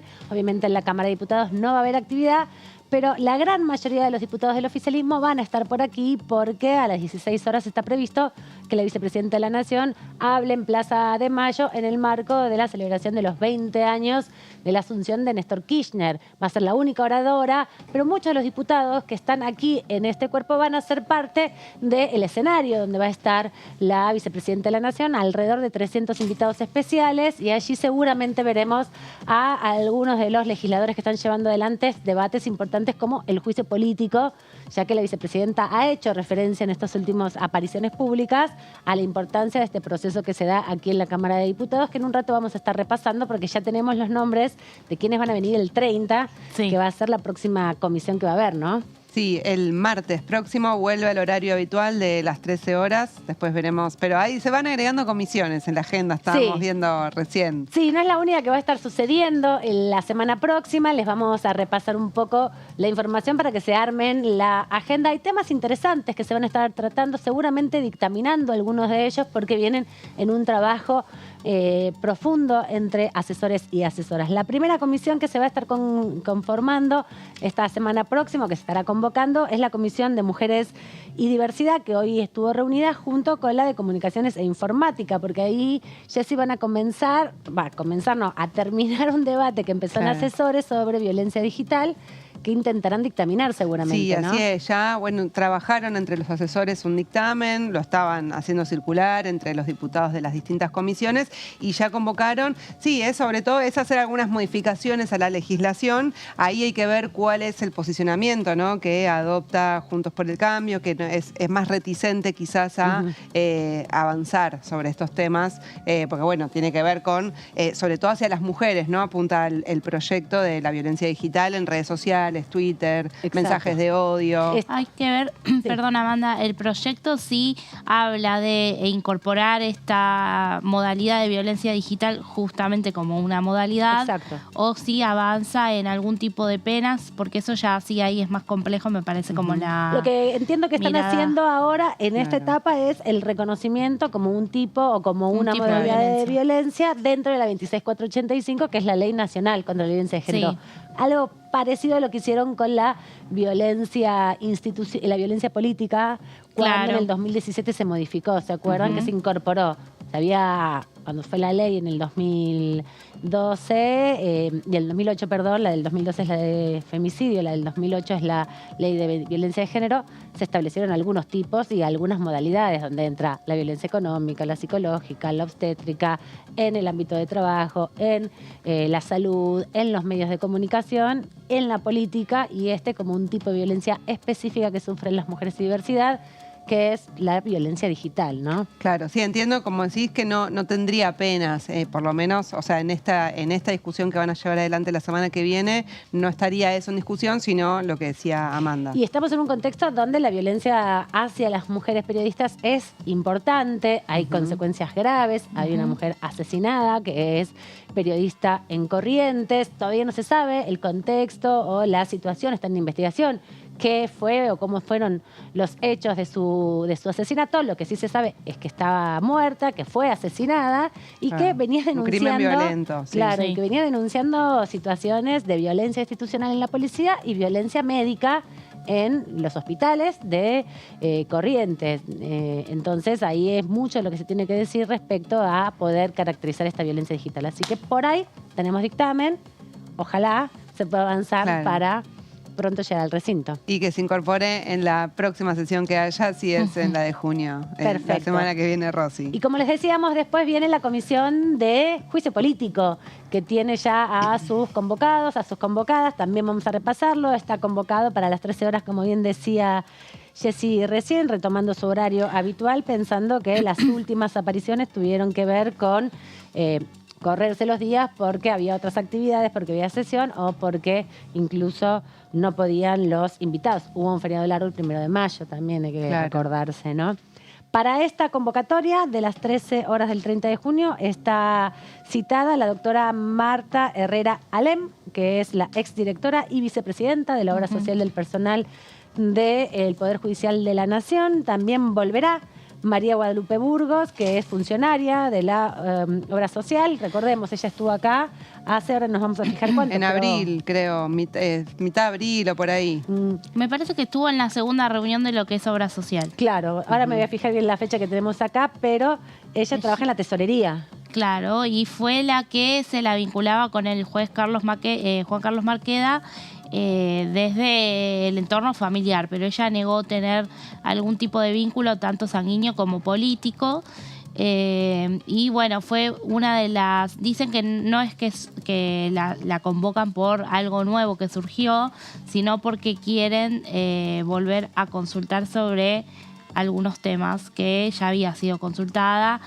Se recuerda mucho el testimonio de ella porque estuvo, se la notó bastante nerviosa, pero también, bueno, hay muchos que no responden a ciertas preguntas, ¿no? O por ejemplo, el propio Aldo Tonón el otro día lo hizo recurriendo al artículo 18 de la Constitución Nacional. No contamos cuántas veces la dijo, ¿Cuántas pero menos veces de lo 20 dijo? más o menos. Claro, ella no es que recurrió a eso, pero había preguntas que respondía un poco, bueno, cortante, ¿no? Y sin mayores, que costaba bastante. Incluso el diputado Leopoldo Moró dijo, bueno, la verdad que así es muy difícil, dijo en una parte que la estaba interrogando.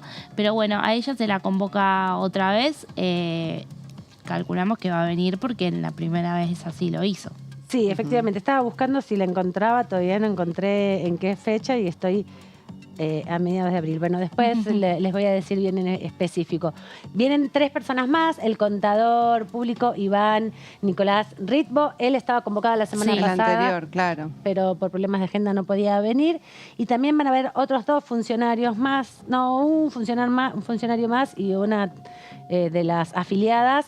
La afiliada es Marcela Carlomagno, que va a estar presentando su testimonio, y también va a estar un funcionario de la asesoría jurídica de la obra social del personal del Poder Judicial de la Nación. Néstor Faziolo es el funcionario que va a estar presente ya en lo que sería la última o los últimos trazos de la investigación respecto a la defraudación o la mala administración en la obra social.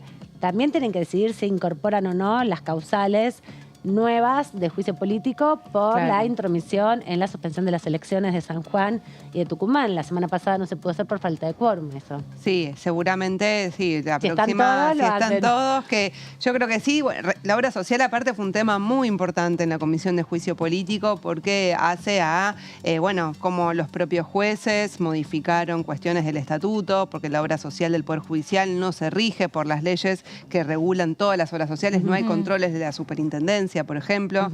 Entonces los propios jueces de la Corte fueron modificando acordadas donde ellos quedaron responsables de garantizar quiénes iban al directorio y toda la serie de irregularidades que se han denunciado de falta de balance, sistemas informáticos obsoletos que eran vulnerables. Y hubo algunos testimonios importantes. Creo que la mención que hizo la vicepresidenta Cristina Fernández sobre todo tienen que ver con las declaraciones del ex administrador de la Corte, Héctor Daniel Marchi, que brindó información muy relevante para el desarrollo de esta investigación. Claro, así que va a ser uno de los momentos importantes. Tienen que definir esto. Hubo más ampliación de prueba, que fue justamente lo que va a permitir ver si en esta ampliación de prueba, que no solamente se trata de estos mismos funcionarios que fueron citados, sino que todavía quedan algunos de los actuales directores que se habían propuesto convocar, ¿no? Y quedan muchísimos testigos todavía. 186 de otros temas. Sí. Vamos a estar hasta el año 2030 con esto. Y ojo que viene después de obra social, tema coparticipación, que va a tener mucho impacto político porque está convocado Hugo de Pedro, el gobernador Capitanich. Ahí también van a venir dirigentes y funcionarios importantes. Ahí se va a picantear un poco más porque justamente lo que busca la oposición es marcar que ese tipo de causales de investigación por juicio político tienen un cariz de entrometerse en las sentencias de la Corte Suprema de Justicia, que eso no se puede juzgar. Acá lo que se busca saber es cómo se llegó a esa acordada que establece un coeficiente de coparticipación diferente al que había establecido el presidente mandato cumplido Mauricio Macri en su momento, el que había modificado Alberto Fernández y el que finalmente estableció aquí la Cámara de Diputados en un debate y el Senado en un debate donde pusieron en análisis cuánto se necesitaba de esa coparticipación del traslado de la Policía Federal a la ciudad. Pusieron otro índice, los de la Corte Suprema. Que nunca explicaron cómo llegaron a él. Exacto, y parte de eso es lo que quieren discutir. Así que cargada la agenda. Y por tema coparticipación probablemente convoquen como testigo a Silvio Robles, que ha sido muy mencionado también. Y Marcelo de Alessandro también. Y Marcelo de Alessandro también, el ex ministro de Seguridad de Encima va a coincidir de ya con campaña para mí. Y esto va a caer justamente con porque el cierre. Porque yo no sé si con el ritmo del cierre de listas y de campaña se va a sesionar todas las semanas como ahora. Así que se va a ralentizar un poco. Para mí sí. Y acá hay que tener algo en cuenta con Tonón, ¿no? Aldo Tonón fue citado 3 veces dijo que no. Tuvo que intervenir el juez Lijo, que es el que investiga sobre la causa de penal que hay en Comodoro Pi respecto al mal funcionamiento de la obra social, y recién ahí, en la 4ª vez, con la intervención judicial, no tuvo más remedio que venir. No fue traído por la fuerza pública, se evitó ese trabajo, pero sí la intervención del juez motivó que finalmente Tonón esté presente. Si Robles o de Alessandro están reticentes, hay un antecedente ya de la posibilidad que tuvo concreta la Cámara de Diputados de convocar a un testigo reticente. Me parece que no hay tanto margen para no venir, ¿no? Podés no responder todo y apelar al artículo 18 si querés, pero venir me parece que va a ser más difícil que no se puedan presentar con todo esto. Sí, si quieren apostamos.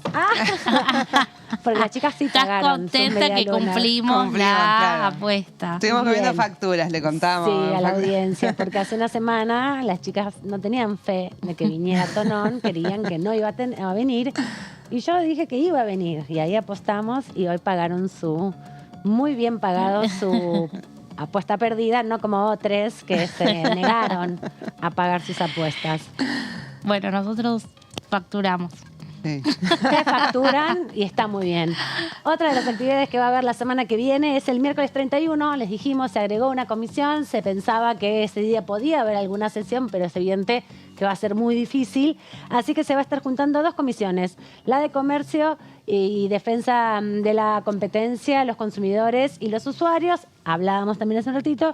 Fueron invitados expertos relacionados a los problemas existentes en relación a la comercialización con tarjetas de crédito y sus incidencias en el mercado. Estaba buscando justamente la información sobre cómo fue todo el proceso que se discutió hace ya 3 semanas respecto de este mismo tema con las estaciones de servicio, ¿no? Con la paga decían que el 40% del consumo de nafta se da pagando con tarjeta de crédito, que se abonan a los 16 días de haber sido consumida la nafta, comprada en definitiva.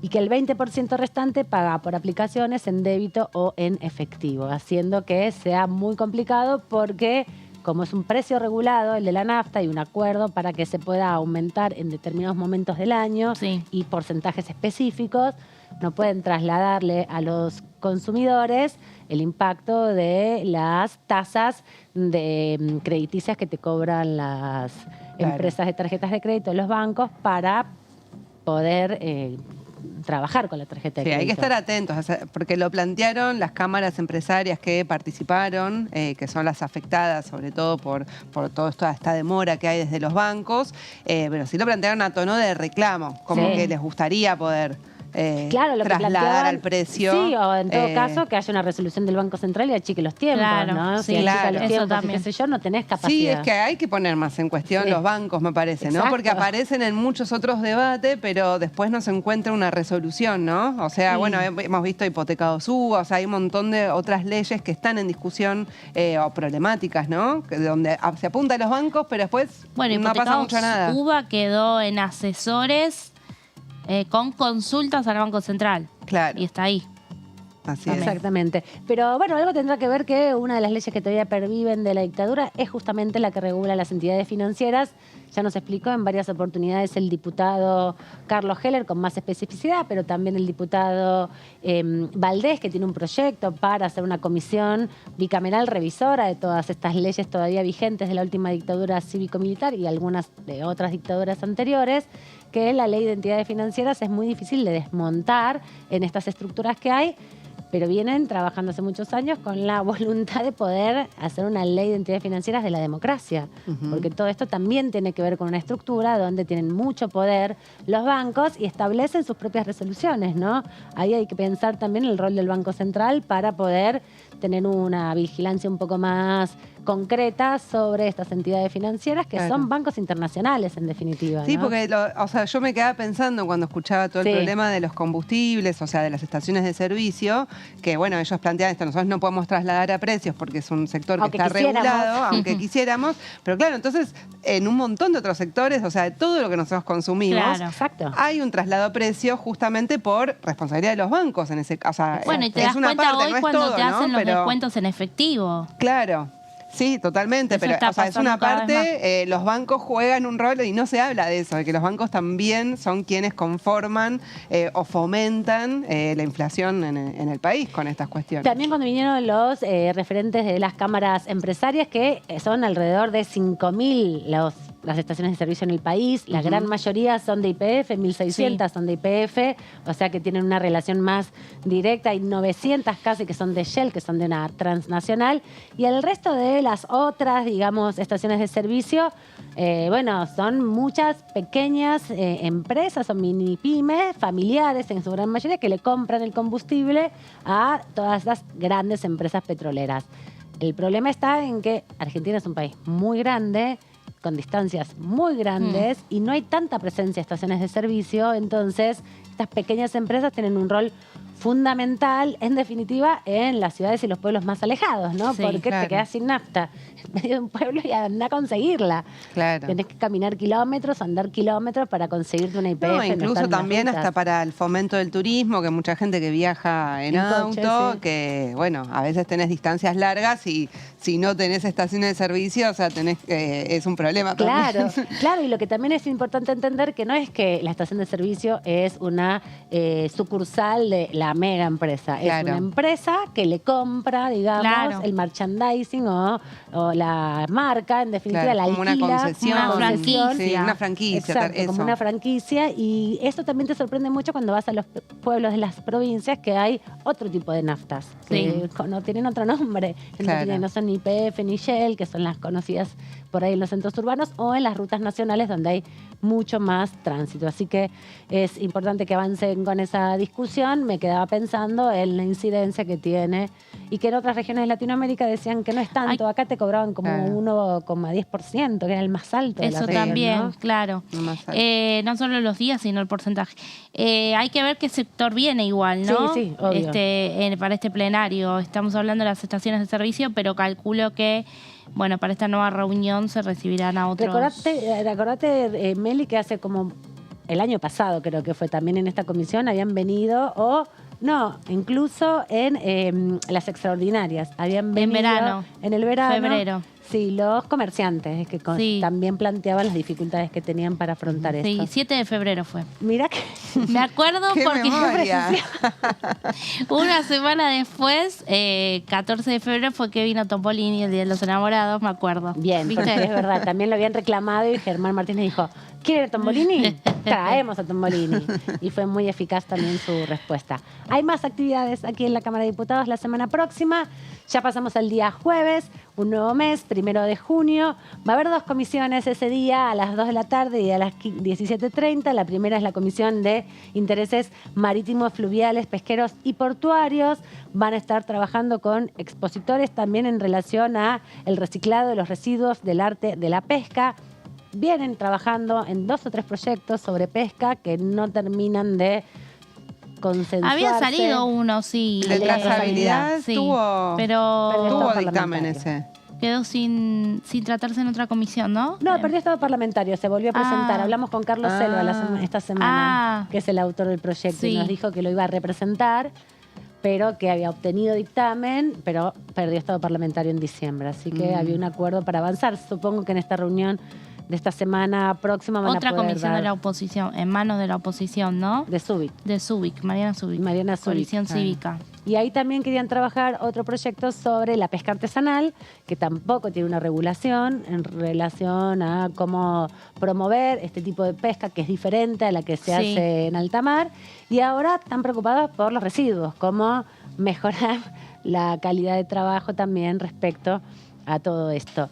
La de las 17:30 es la que te interesa a vos, Meli, porque es la de ciencia y tecnología. La de Ciencia, Tecnología e Innovación, sí, que la preside el diputado radical Facundo Manes, y donde, bueno, decíamos, es una segunda reunión informativa sobre este Plan Nacional de Ciencia, Tecnología e Innovación 2030, para la cual fueron invitados expertos en la temática. Todavía no tengo el listado, pero seguramente ya lo contaremos aquí por DTV también con anticipación durante la semana próxima.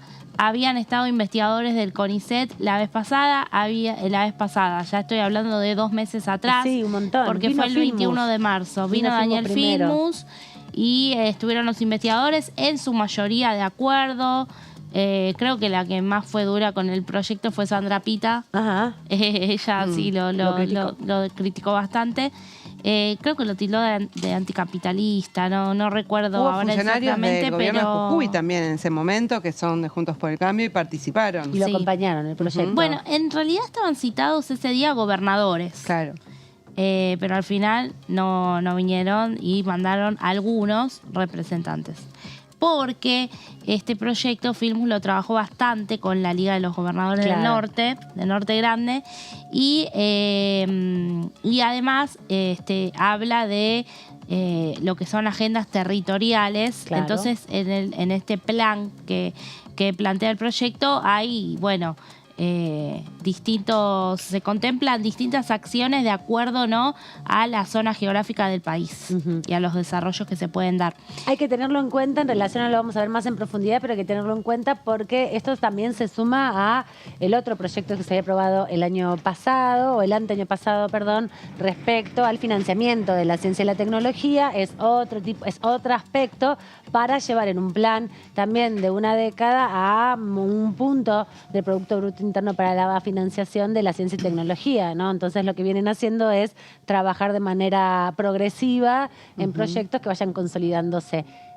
Y más atrás en el tiempo, lo voy a poner en relación también en el 2017, 2016, cuando era gobierno Juntos por el Cambio, se aprobó el proyecto de ley, que ya es ley de los laboratorios públicos, ¿no? No solamente la producción pública de medicamentos, sino la red de laboratorios públicos que está vinculado a las universidades para justamente garantizar acceso a medicamentos que no son tan comercializables por los laboratorios comerciales. Entonces, muchos de esos que tienen que ver con las anestesias, con las aspirinas, que no son valores en términos económicos de mucha erogación y tampoco reciben mucho dinero por la venta de esos medicamentos, por eso casi nunca estos laboratorios las desarrollan. Los laboratorios públicos trabajan en esta síntesis de medicamentos y también para el reemplazo de muchos medicamentos comerciales que tienen patentes, y en el vencimiento de las patentes pueden pasar a la producción pública porque tienen un lapso las patentes de funcionamiento de los medicamentos. Y si no tenés una red de laboratorios públicos, tenés que caer en contratar a otro laboratorio privado. Pero en ese escalonamiento de cosas está este proyecto que nos vas a contar de qué se trata el Plan 2030, Meli, que se discute el día jueves. Así es, Amanda. Bueno, un poco lo que decíamos, esta es la segunda reunión informativa que se va a dar la semana que viene. La primera fue el 21 de marzo con el ministro Daniel Filmus y con investigadores.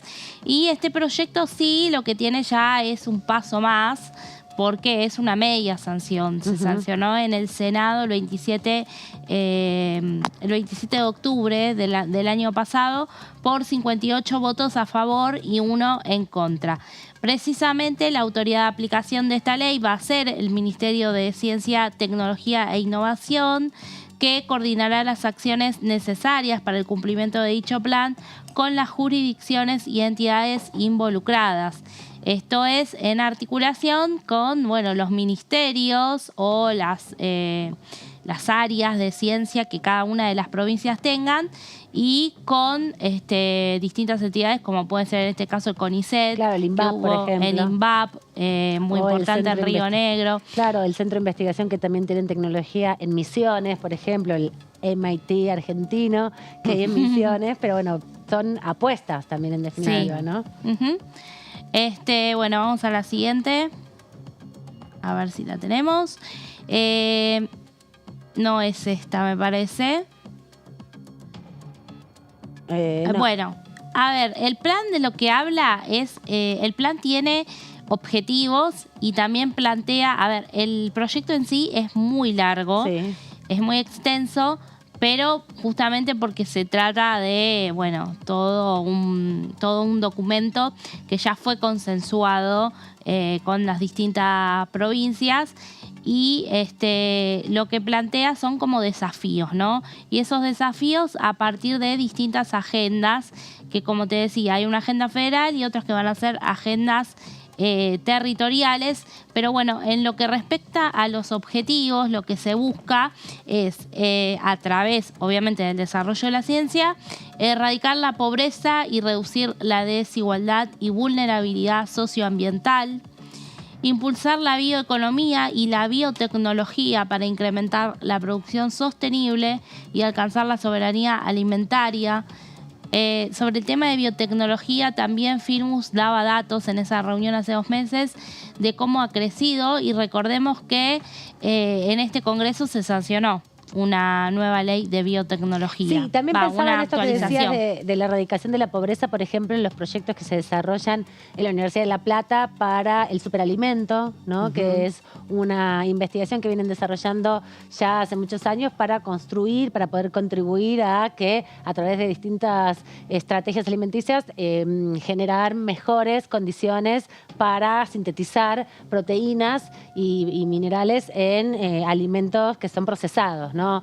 Por ejemplo, en yogures fortificados, en lácteos que tienen refuerzos de otras vitaminas, proteínas y sustancias que se van incorporando, y eso también es una forma de entender el proceso o los desarrollos científico-técnicos que se hacen para la potabilización del agua o la desalinización del agua. Hay un proyecto muy importante que se está haciendo en Santa Cruz para construir una planta desalinizadora para, bueno, contribuir a este proceso de sequía que hay en la Argentina y en el mundo y de desertificación del planeta. Así que me parece interesante esos lineamientos con situaciones cotidianas, en definitiva. Totalmente, y también muy diverso, porque si vos ves ahora el otro objetivo que tenemos es contribuir al diseño de políticas para fortalecer la democracia y ampliar los derechos ciudadanos. Por ejemplo. Bueno, generar más acceso a la tecnología. Sí. ¿No? Por ejemplo. Alimentación, sobre todo, ¿no? O sea, creo que hay lo que vos mencionabas, digamos, muchas políticas o distintos proyectos que tienen que ver con cómo generar condiciones donde la alimentación llega a toda la población. Pero bueno, es un problema que tiene el país bastante estructural, ¿no? Sí, pero también muchas veces se trata de resolver a través de esto, de una empresa pública de alimentos o de regular el proceso de la producción de alimentos. Acá lo que se busca es ponerle conocimiento científico a una problemática, digamos, para poder encontrar distintas soluciones que contribuyan a mejorar esas condiciones. No es que solamente con... lo pensaba por lo del superalimento porque me acuerdo muy claramente que hubo un trabajo muy importante para justamente fortificar los lácteos de forma tal que en el consumo mínimo de raciones mínimas de lácteos puedas adquirir mayor cantidad de proteínas, de probióticos, de vitaminas, cuando se le pone tecnología a esos alimentos. Pero también pensaba en la accesibilidad, ¿no? Que haya acceso a computadoras, a impresoras 3D, a otros elementos de la tecnología que son casi siempre muy caros, pero con un desarrollo científico-técnico pueden diversificarse. Sí, un desarrollo científico y con el punto fundamental de la inversión que se hace justamente al área de la ciencia, que eso es algo que se destaca desde el gobierno también, no solo el tema de más inversión, sino de la federalización de los recursos. Y de esto fue algo que habló el jefe de gabinete Agustín Rossi en el último informe de gestión que dio al Senado. Él dijo que cuando llegaron al gobierno, de cada 10 pesos, 3 se invertían, de cada 10 pesos para el presupuesto de ciencia, 3 se invertían en las provincias y 7 en la ciudad de Buenos Aires. Y que hoy se cambió esa ecuación y 7 pesos van hacia las provincias y 3 se quedan acá, ¿no? Bueno, y también esto financia todas las universidades nacionales, ¿no? Porque en cada universidad nacional hay laboratorios de ciencia y tecnología, no son solo de ciencias duras, también las ciencias sociales son importantes en el desarrollo científico-técnico porque tienen que hacer los diagnósticos y tienen que intervenir también en esos procesos. Bueno, acá entrarían, ¿no? Exacto. En esto de contribuir a fortalecer la democracia y los derechos ciudadanos. Exactamente. Bueno, también objetivos de construir una educación inclusiva y de calidad para el desarrollo nacional. Lograr una salud accesible, educación y salud, democracia, todo de la mano. Una salud accesible, equitativa y de calidad. Con la pandemia se ha puesto de total relevancia la importancia de los proyectos científico-tecnológicos y todos los avances que se dieron. Hemos tenido científicos premiados durante la pandemia en Argentina, ¿no? Exactamente. Por distintos estudios y proyectos que se han hecho. Y tenemos la vacuna argentina contra el COVID, que está en su etapa final ya y que va a ser la que nos vamos a aplicar en los procesos que vengan. Sí, a mí me mandaron para ver si quería ser voluntaria. Sí, pero en la de Argentina del COVID, porque están probando varias acá de otras cosas también. Sí, me mandaron mail, me llamaron, todo. Y dijiste que no. Conmigo no, varones. No, por el momento.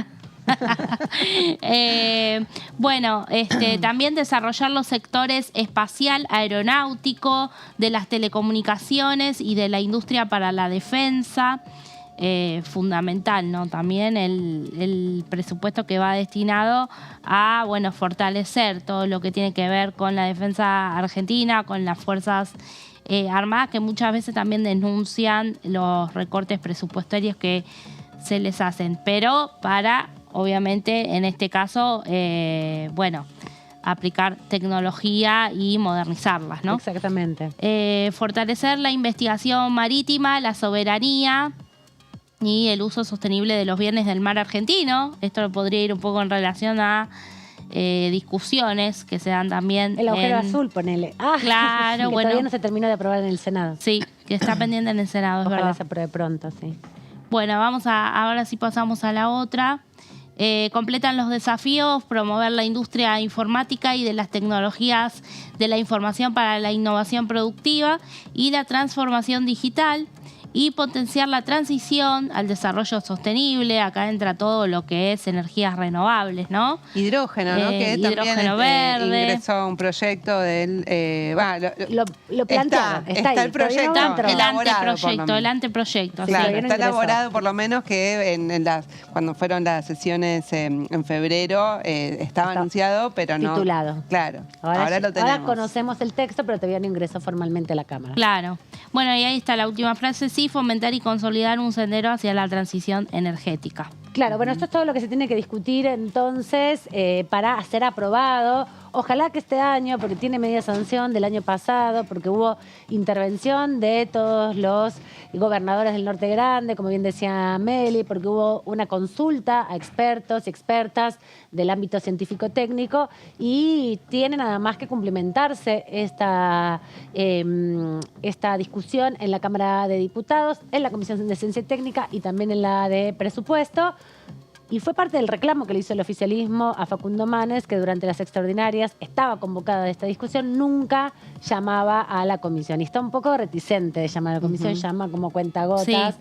muy digamos, con mucho tiempo entre cada una de las comisiones, demorando bastante el tratamiento. Ojalá que... Claro, es que igual uno se pone a pensar, ¿no? Luego de 4 años, o sea, es un proyecto, digamos, que está hace bastante tiempo con esa media sanción en el Senado, y justo yo creo, o sea, es como el final del mandato del actual gobierno, y es un plan al 2030. Bueno, Entonces, pero políticas de Estado, ¿o no? no, ya sé, lo que digo Sí, es lo que, por critican supuesto, por uno eso. lo piensa como parte de una política de Estado, además por cómo fue elaborado, Sí. de una forma federal, hay apoyo de gobiernos de otro signo político que el gobierno nacional, pero así todo creo que el hecho de que esté la campaña electoral en el medio, todo, creo que es difícil, creo que se pueda avanzar en ese sentido, o por lo menos enmarcaría la decisión del diputado Manes Claro.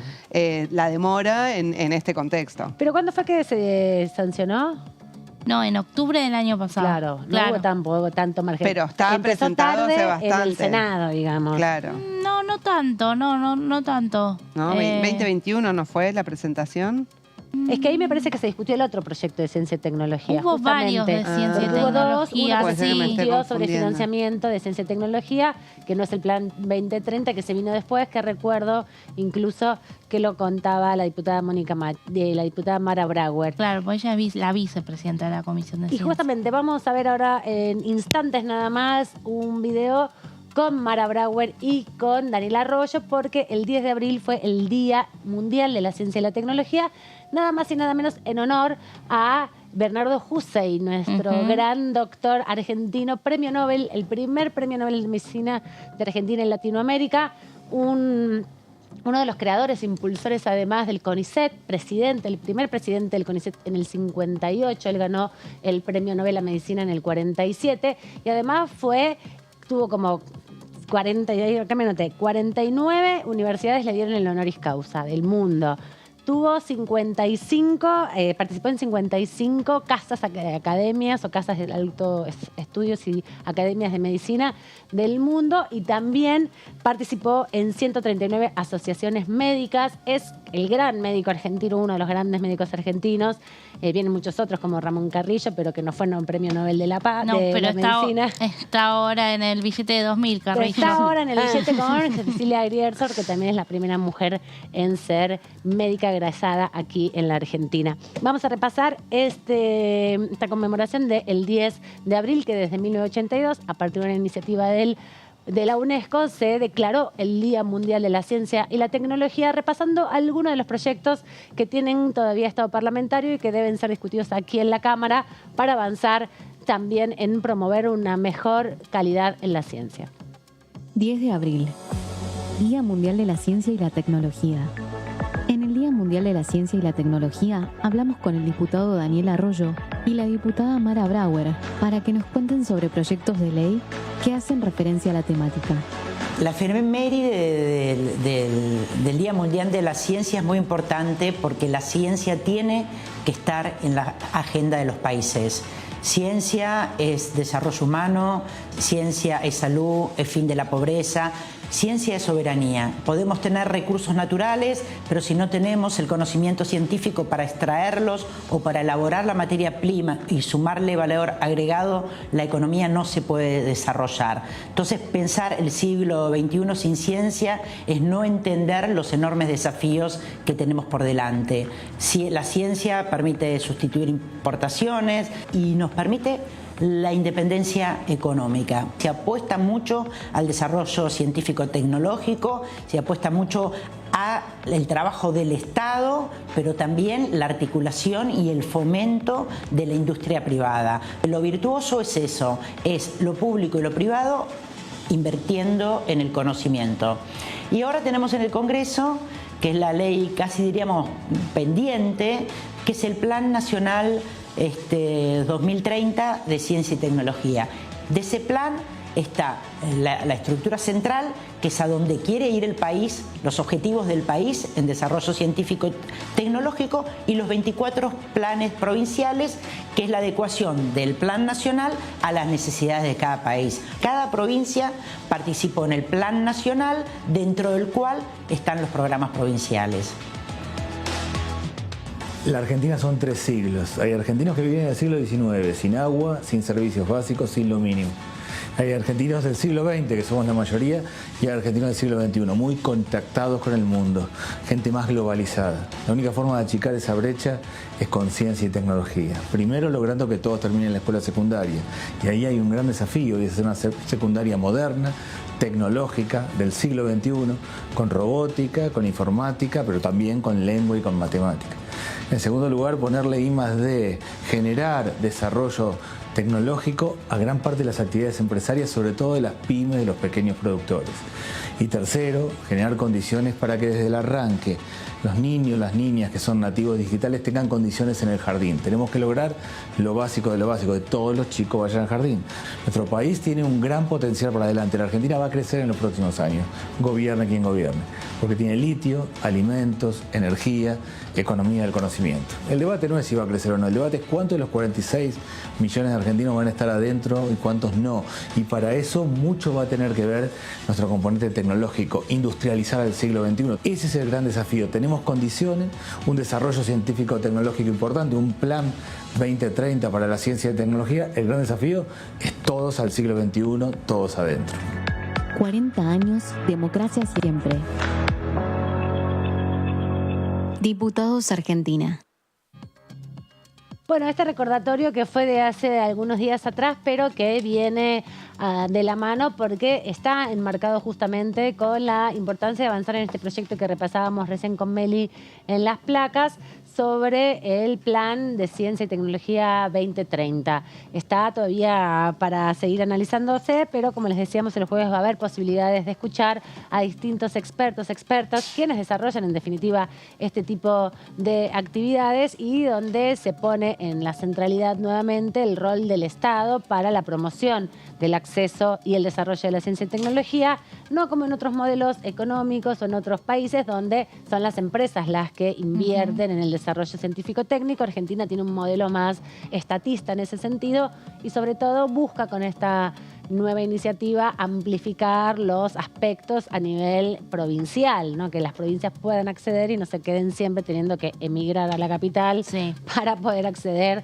a una beca en el CONICET, por ejemplo, ¿no? Que se multipliquen los centros de investigación y que vayan siendo más específicos en cada lugar, ¿no? Para poder mejorar la calidad del desarrollo científico-técnico, que tiene un gran reconocimiento internacional, la ciencia argentina. De hecho, recordemos que durante el segundo gobierno de Cristina Fernández de Kirchner se hizo una política muy interesante de repatriación de los científicos, que llegaron a más de 1000 científicos que volvieron a trabajar a la Argentina.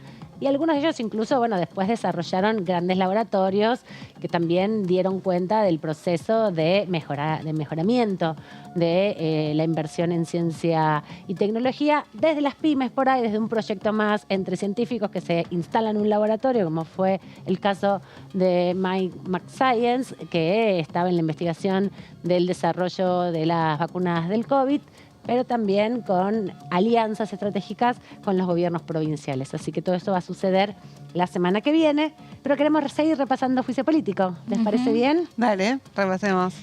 Vamos a ver lo que decía Aldo Tonón, el exdirector médico de la Obra Social, la semana pasada cuando vino aquí al Congreso de la Nación, después de estar varias veces ausente, en relación a la investigación que se lleva adelante por el desmanejo de la obra social. Él fue uno de los apuntados. Lo que hizo principalmente es decir que todo lo que había dicho la auditoría estaba mal porque no tenía rigor científico. Pero lo escuchamos en sus propias palabras.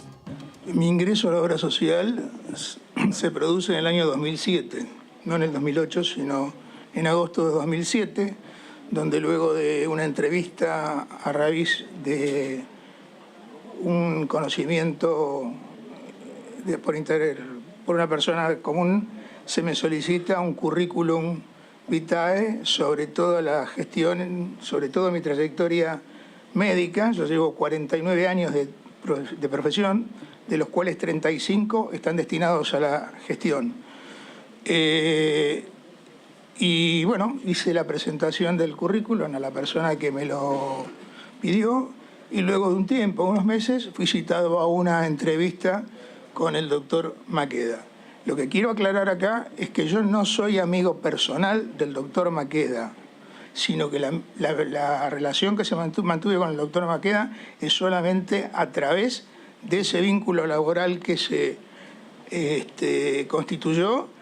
Tuve entrevista con otros jueces, en aquel momento con los distintos jueces de la Corte. La Corte estaba compuesta por 7 miembros en aquel momento, y se me pidió hacer un trabajo de auditoría externa sobre una causa penal que estaba en curso, que tramitaba en el juzgado del ex doctor Bonadío, que era la estafa que se había detectado con las prestaciones de odontología.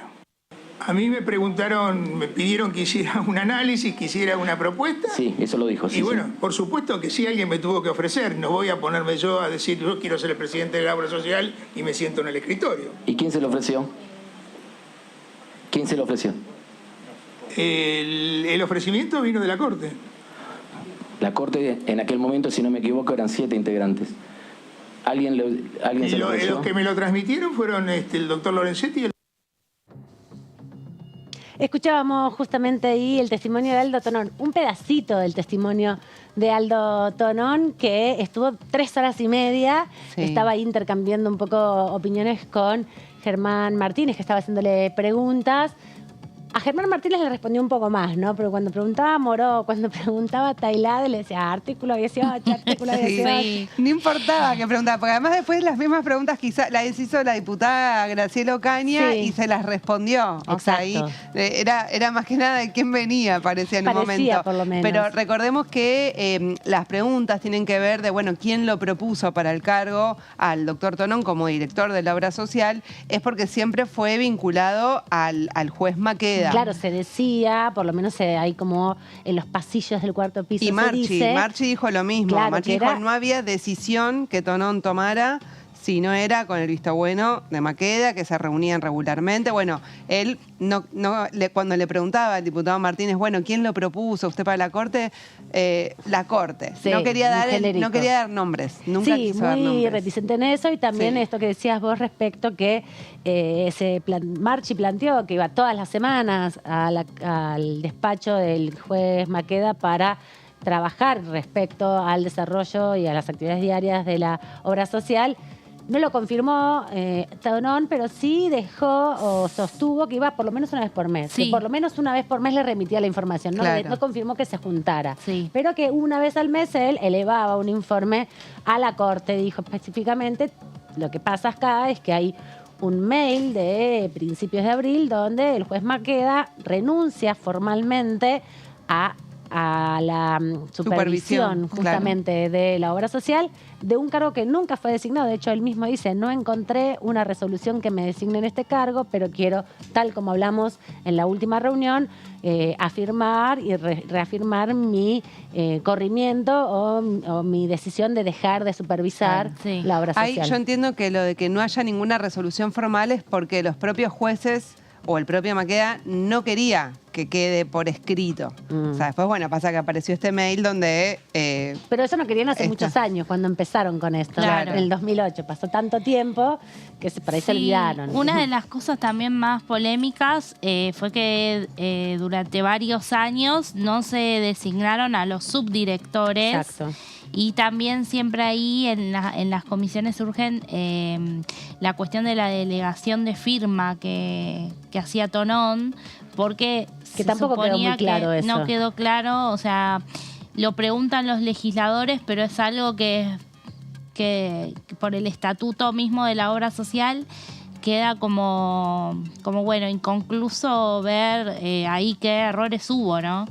En eso, porque se supone que tenía que recaer en los subdirectores en el caso de que no fuera Tonón, y bueno, no estuvieron designados nunca, ni el médico ni el administrativo. Claro, y también cuando se le preguntó sobre la designación y quiénes tenían firma, ahí quedó poco claro, ¿no? Así qué trabajadores, qué empleados de la tesorería tenían firma y quiénes no. De hecho, le nombraron a uno de los que estaba señalado por otra testigo, diciendo justamente que era uno de los que tenía firma y Tonón no lo reconocía. Entonces hubo situaciones, cuando lo ves en detalle, en el momento a veces es difícil, ¿no? Porque es tanto el fragor de la actividad, pero cuando lo ves más en detalle vas dándote cuenta que no solo no le respondió a algunos diputados por quiénes eran y qué tipo de preguntas hacían, sino que algunas cosas que no dijo en un momento después las terminó diciendo.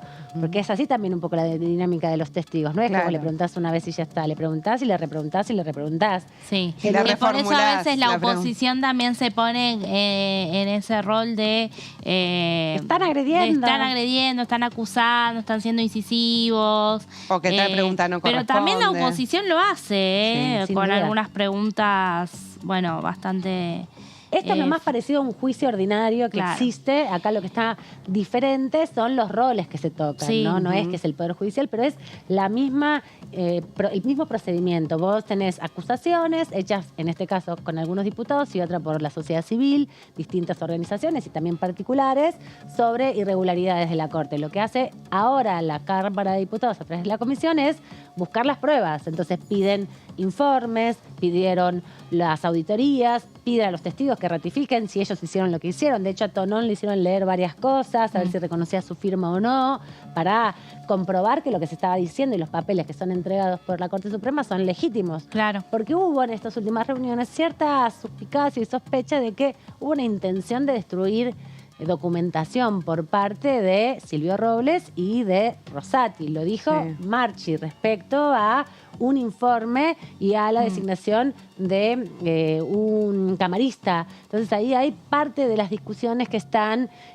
queriendo dilucidar los diputados. No pueden y una acusar y decir que eso denuncia, pasó. Ama, muy importante, creo que hizo Marchi, el ex administrador general, en la segunda citación, creo que era la segunda vez que había ido, donde dijo, hay que mirar porque el juez Rosati tenía una causa donde estaba acusado de que había un taxista que llevaba dinero a su oficina, que es de la provincia de Santa Fe. Entonces, en esa causa, que lo está investigando al actual presidente de la Corte, Rosati, lo que dijo Marchi es, ojo, porque esa causa tiene un recorrido raro, como que recusaron jueces, nunca llegó a ningún lado, o sea, no se avanzó en la investigación, y dijo, hay que ver los contratos que dio la Corte entre el 2021 y el 2022 y qué relación hay con el recorrido que tiene la causa donde se tendría que investigar al presidente de la Corte, de Rosati. Los contratos son, digamos, contrato de personal, ¿no? Claro. Que quiere decir presupuesto, ¿no? También para los juzgados, las secretarías.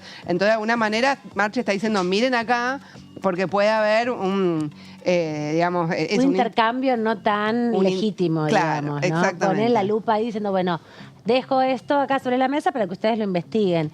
No hay una discusión sobre eso porque no hay una denuncia en particular sobre esto, tampoco se abrió una causal particular sobre esto, pero entiendo que sí son parte de los cabos que van atando los diputados y diputadas, principalmente del oficialismo, que después van a tener que emitir un dictamen. Y seguramente el dictamen va a ser por cada uno de las investigaciones, de las líneas de investigación, y por cada uno de los jueces. Así que es mucho más complejo el tema. Pero bueno, saben que está la convocatoria para la semana próxima para poder avanzar con este tema del juicio político. Pero hoy es 24 de mayo, por eso nos ven también a todas con la escarapela.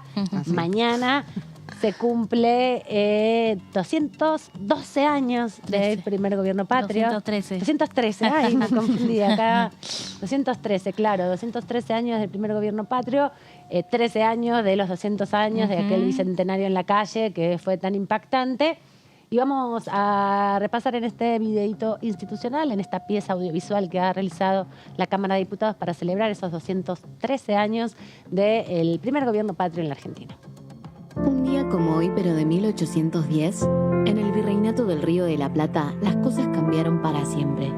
Un grupo de hombres se atrevió a pensar que nuestro suelo, nuestras tierras, podían ser más justas y más libres.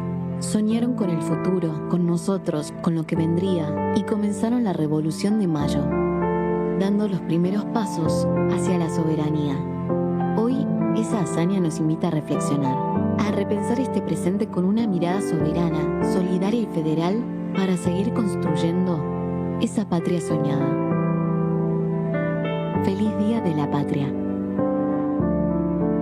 Uniendo voces. Diputados Argentina.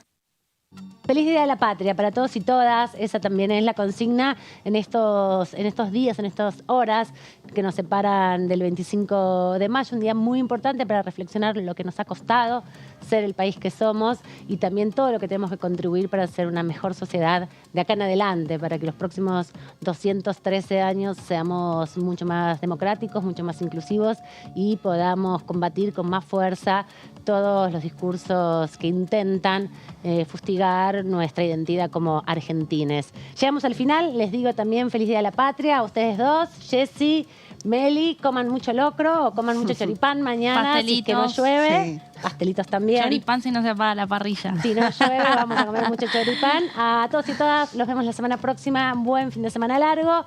Feliz Día de la Patria.